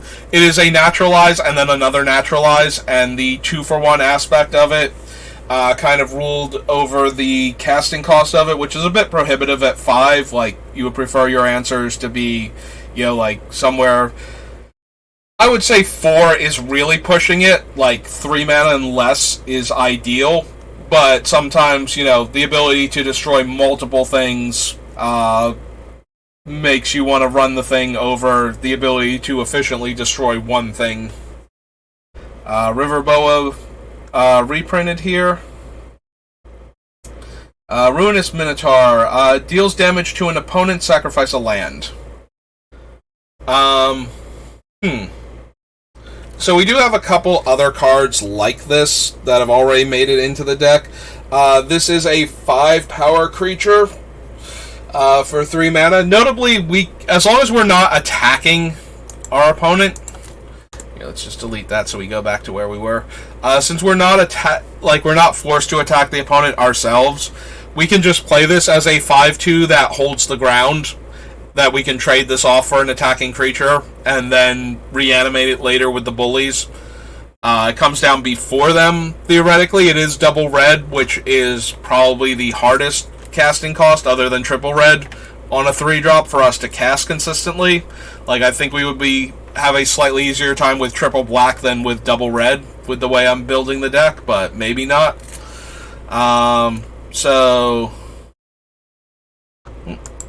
I accidentally hit something that made it not want to... Okay. Not want to let me use the... Yeah, I was trying to, like, type over here, and I wanted to see if I needed to put a space between it and Oracle of Moldiah because of the page break, and it, like, popped over here under the search part of it, and would not let me do that. So, in the interest of getting through this set so I can, like, do the break and come back and work on the set again, I will just add Ruinous Minotaur, even though I don't know that's going to make the deck, and we will continue. If an opponent drew 3 or more cards, this turn you can pay red. Deals damage to target player equal to the number of cards in their hand. This is the one that gets 3 cards from the opponent's deck, and if you kick it, it gets like 15 or something. Yeah, you get to search your opponent's deck. It's Jester's Cap for 3 black mana as a sorcery. This is one of those cards that people wanted to be good. Like, this is one of those cards that got players distracted when playing this format. It's like, that is 10 mana. You are never getting to that when your opponent's deck is, like, so aggro. It's like, yeah, but you can get, like, their 3 best cards out of their deck anyway. It's like, that's not good, though. Like, spending a card from your hand to make sure your opponent never draws 3 cards that they might never have drawn to begin with. Like, if you look at your opponent's deck and the 3 cards you take are not in the top, like, 5 to 10 cards of their deck, they were never seeing those cards. You did not save yourself from those cards just because they were physically in the deck. Like, and sometimes people just get very distracted by the idea, well, I can just take all of their win cons, and then they can't win the game. It's like, except for the cards that you didn't respond to that are on board right now that are killing you, because you spent 10 mana on this card to take away their other win cons that they never drew in the first place. Yeah, Sadistic Sacrament, it's one of those weird things that just attracts people to it. But if you're not stopping the cards they've already cast and the cards in their hand, then your opponent has to have a very specific way to win the game for a card like this to be good, and they have to have not drawn that card yet. Like, if your opponent's deck is a combo deck that relies very heavily on certain cards and the rest of their deck is about finding those cards, then getting to those cards first, like any of them, can mean that you pull their entire strategy apart and stop them from winning the game. But like, that's where this card is at its best. Anywhere else, it is basically unplayable. Yeah, taking your opponent's win cons does not help if they have any already and, you know, can deploy them, and you're not responding to those. We're gonna add Scalding Tarn, because same reason as all the other ones. But yeah, the Sadistic Sacrament is one of those cards that people get way too hyped for when it's not, you know, good. Like, taking cards that your opponent has not drawn yet out of their deck and spending a card of your own to do that is rarely a, you know, game-winning strategy. And when it is, a lot of the time it is because of other factors that, you know, would not have. Like, the card has to be in the top, like, 5 or 10 cards of the deck. Ooh, why did I just get welcome back to the chat room? Did I blink out for a minute? I might have lost the connection for a second, because it just popped in with welcome to the chat room. So that was kind of weird. I mean, thank you, Stream Elements, for welcoming me to the chat room. Thank you for encouraging people to feel at home in my stream. I appreciate that. So anyway, so yeah, Sadistic Sacrament, not a good card and a terrible strategy, and I would be remiss, despite how long and rambly this stream has already gotten, if I did not bestow that little bit of wisdom on you. Deals 1 damage to each creature without flying, no, and we did not want the 1 mana 3/2 that makes you sacrifice a land when it comes into play. Primarily because it is not forcing the opponent to sacrifice a land, it gives them the option to lose the Scythe Tiger instead, so we aren't getting any value out of it. 4 mana 4/3, +3/+0 in first strike, no to any of these. Sorin is one of those cards that always has a chance to make it into my commander decks, because you always have access to the -3 when you cast him, unless something like, you know, Vorinclex is out and he comes into play with 2 counters on him instead of 4. But Sorin takes an infinite life gain situation and puts the opponent back in range to get killed real quick with 1 activation of his ability. Because your opponent is never at infinite life, first of all. They're always at a number, and regardless of what that number is, they can be at 10 if you have Sorin. And Sorin is one of the most playable cards that can do that. Like, the 1 creature from Dominaria that can set your opponent's life total to, like, half their starting life total, and the Sphinx that can set them to 10, rarely ever, like, feel like they're particularly playable in any formats. But Sorin is a, you know, he can kill small creatures, he can drain your opponents for 2, and his Mindslaver effect is particularly brutal if you ever get there. But yeah, the -3 just undoes all of the infinite life gain, and if they can't do it at instant speed still, once you've activated Sorin, that means you can kill them real quick before they can reestablish the combo and gain infinite life again. So Sorin as an out to decks that gain infinite life, where you don't have to kill them with commander damage now that they've gone infinite, means that he's always at least a minor consideration. I don't think this deck needs him, and we have a lot of other high casting cost stuff. But Sorin is one of those cards that does make it onto my short list, specifically for that reason.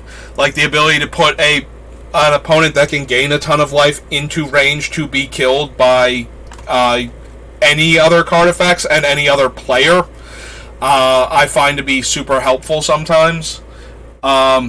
And just because, you know, like, the opponents don't have to be gaining tons of life. If you slam Sorin on turn 6 and put somebody to 10 from 40, Like, nobody's really been dealing any damage.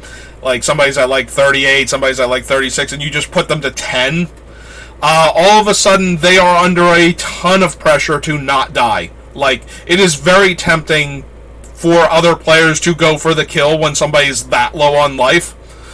They will probably try and kill your Soren first, or immediately afterwards, because they don't want him upticking and doing that to them. Because he does immediately go back up to 3 with 1 uptick, so Soren cannot just be allowed to stay on the battlefield after that. But he is, he does tend to make players, like, finish off the one player that's vulnerable if they get within range that way. Spire Barrage deals damage based on the number of mountains you control, but not divided the way Jaws of Stone was. Still pretty potent if you are aggressively red. Stonework Puma is an ally, and so this stupid Grey Ogre artifact creature actually saw like reasonable limited play, because getting all of the spell effects of your other allies for having this thing come into play, and just being able to cast it was weirdly like worth it sometimes. It doesn't matter what color combination ally deck you have drafted, it just matters that he's making all of your other cards better by existing. Meant that this stupid Grey Ogre was actually kind of playable. Summoning Trap, we don't want to put our own stuff into play, and it is another one of those. 2-1 gains Intimidate. Another ally enters the battlefield. Archer deals damage to target creature with flying equal to the number of allies you control. Is a fog effect. Does not affect creatures with trample, so that's kind of weird. But doesn't come up too often, so. Teetering Peaks, one of the more popular aggro cards. It gives you landfall and gives your creature another +2 power on top of that. So, yeah. Like, a lot of landfall is already +2 power, so target creature gets +4 power until end of turn, and the rest of your landfall creatures go up another 2. Teetering Peaks was a very high pickup because of that in Limited. Terror Stomper is a 6 mana 8/8 with trample that can't be countered. 4/4 landfall gets +2/+2. When it attacks, gets +1/+1 for each forest you control. 2/2 for 3, and at 5 mana deals 2 damage when it comes into play. Again, Gatekeeper of Malacure, same deal with this guy, same deal with the Heartstabber Mosquito. If you can cast it with the kicker cost and kill a creature and get a 2/2, you were probably doing okay. Like, that was serious game back then. Here is the equipment of the set. This is Trusty Machete. Probably first pickable in almost every pack of of original Zendikar that didn't have, like a fetch land in it or something. And if you wanted to win, if this was like the Pro Tour, you probably picked it over the fetch land. Although fetches were very good because of landfall in this set. Like, fetches were very playable. But yeah, Trusty Machete, absolutely one of the strongest cards in the set. Every deck is aggro. Equipped creature, like 1 mana to play, 2 mana to equip. Equipped creature gets +2/+1. It's like 1 more mana to equip than Leonin Scimitar, or the axe, from original Mirrodin, but you get like the extra power or the extra toughness depending on how you want to look at it. And so yeah, one of the most efficient equipments ever in Limited. Definitely a powerhouse, and you should probably, if you ever do like a Zendikar flashback, seriously consider first picking this card if you don't have a money card in your pack and you want to win. Like, there's actual legit prizes on the line. Just take this card. It will do you well. 5 mana 2/2 haste, but it's an ally, so it gets its counter. It's one of the counter allies, and then so it's technically a 5 mana 3/3 haste, but keeps growing as you play more allies. Yeah, does not care about your opponent's allies at all. Death Touch and Landfall makes it have to, like, target creature has to block it this turn. Enters the battlefield, target creature gets +1/+1 until end of turn. Not as good as Teetering Peaks, but certainly playable. Turn Timber Ranger, every time an ally comes into play, this gets a +1/+1 counter, and you make a wolf. So it is a 5-mana 3/3 that makes a 2/2 just coming into play. So absolute powerhouse in Limited, and one of the best allies you could have. And then, just gets completely out of hand after that, if you have more allies to play. Unstable Footing. So this one did see play, and it saw play in certain constructed formats also because it stopped damage prevention for 1 red mana, which was very important when your opponent is running like Burrington Forge Tender in Extended and your red aggro deck. But in Limited, it doesn't deal the damage to the opponent unless you get up to the 5 mana. So did not see anywhere near as much play because of that, but still saw some because it could reach out and finish the opponent when your aggro deck had topped out. And you just needed that last couple points of damage across. Valakut, escape shift deck. Hooray! We get to see Valakut. Not anything we're going to use, though, because we do not have... Like, red is our tertiary color out of the 3, it feels like, so we will never have enough mountains to consistently trigger it anyway. Even if we even if we could be bothered, even if we were inclined, could be bothered, almost came out of my mouth, and now has, but in context of what I stumbled across words with. Vampire Hexmage. Not anything great in Commander, although it does kill Planeswalkers. Like, it is a 2-mana 2/1 that will kill any Planeswalker by sacrificing it. There are certain cards that you can slow down by removing all of their counters, or outright kill them if they're creatures that only have counters on them. But normally that's way too narrow. Like, you need it to be going into your deck where you want to get all the counters off of your permanents. Obviously, Dark Depths is the thing that is most known for. I don't know any other cards off the top of my head that you want to remove all of their counters for a positive effect. Like, when you remove the last one of them, it does a cool thing. And most of them require anymore that you do the thing that removes the counter in order for the ability to trigger because of Vampire Hexmage. So, I think Dark Depths is the only real, yes, you want to be able to remove the counters from your card to get the positive effect that it has once you remove all of the counters from it, type of deal.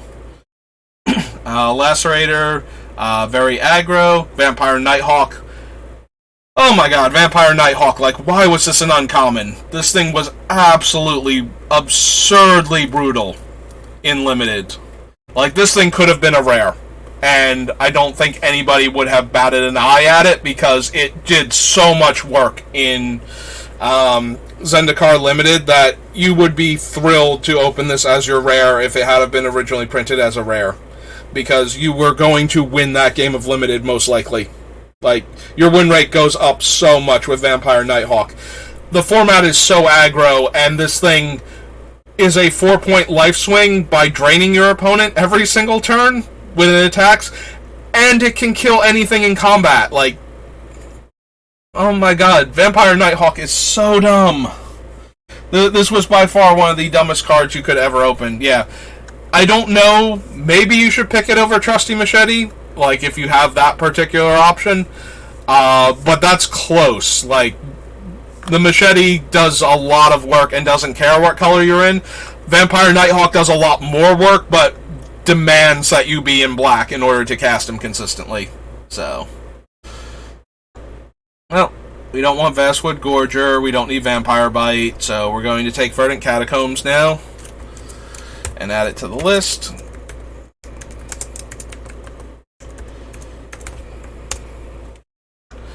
And Vines of the Vastwood. Is Vines the weird one where it gives target creature can't be the target of spells or abilities your opponents control this turn? Yeah, Vines of the Vastwood has one of the weirdest interactions in Magic. So, if you've ever seen the cards that give Shroud or give protection to a creature, they almost always can only target your things. And the reason for that is if your opponent goes for an instant or an aura or something, that targets their creature, and you give it Shroud or protection from the color, giving it what's its name? Hexproof doesn't work because the creature will have hexproof, and therefore can't be the target of your spells or abilities now because it's their creature, so it can't be the target of opponent's spells or abilities. But if you give it Shroud, or you give it like the effect of Vines of the Vastwood or protection from the color, it will counter their spell that's targeting their thing. That's why a lot of those cards can't target your opponent's stuff. The fact that Vines of the Vastwood can target your opponent's creature and stops it from being targetable by that player's spells and abilities means that you can counter their combat tricks with this, and that was always super weird. Like, Vines of the Vastwood is very weird because it does not have that wording on it that most of these cards have. So that is the weird thing about Vines of the Vastwood. Yeah, I know I'm closing in on like 3.5 hours, but we're almost there, and it's an interesting little tidbit that I wanted to share. Warren Instigator as the double strike version of Goblin Lackey for twice as much mana. Never quite did what Lackey does because, twice as much mana, no amount of extra game text was going to make it that much better than Lackey without it being, like Ragavan levels instead of what it does. So yeah, while Warren Instigator jumped up to Mythic and can get twice as many goblins per turn out of your hand and into play, the fact that it costs 2 mana instead of 1 means that Lackey was always going to be the superior choice because you are a mono-red aggro deck with lots of goblins. Now granted, if you can get the Goblin Lackey through and drop a Warren Instigator, and then get the Instigator through, you get all of the goblins forever, but it's usually just easier to play Lackey and play, your Muxus or your Krenko or whatever off of the damage trigger and proceed to go off that way. Alright, so we have made it to the end of regular Zendikar, the first time we went to Zendikar, and I have been rambling for over 3 hours now, and we still have 2.5 sets to do. We still have to do Zendikar Rising and the Zendikar Rising Commander deck, and possibly one other thing. So I'm going to take a brief break. I will be back in a little bit to continue this because I have every intention of getting done today with the actual card selection, if nothing else. So I will be back in a little while. I'm going to take a break, rest my voice a little bit, get some more water, and I will. So I want to say half an hour to an hour, somewhere in that range. I should be back on, but we are going to end this just to break up the segments, so that way I am not uploading a 7-hour video to YouTube later on. So thanks for watching if you've been lurking, or if you just caught the VOD later on.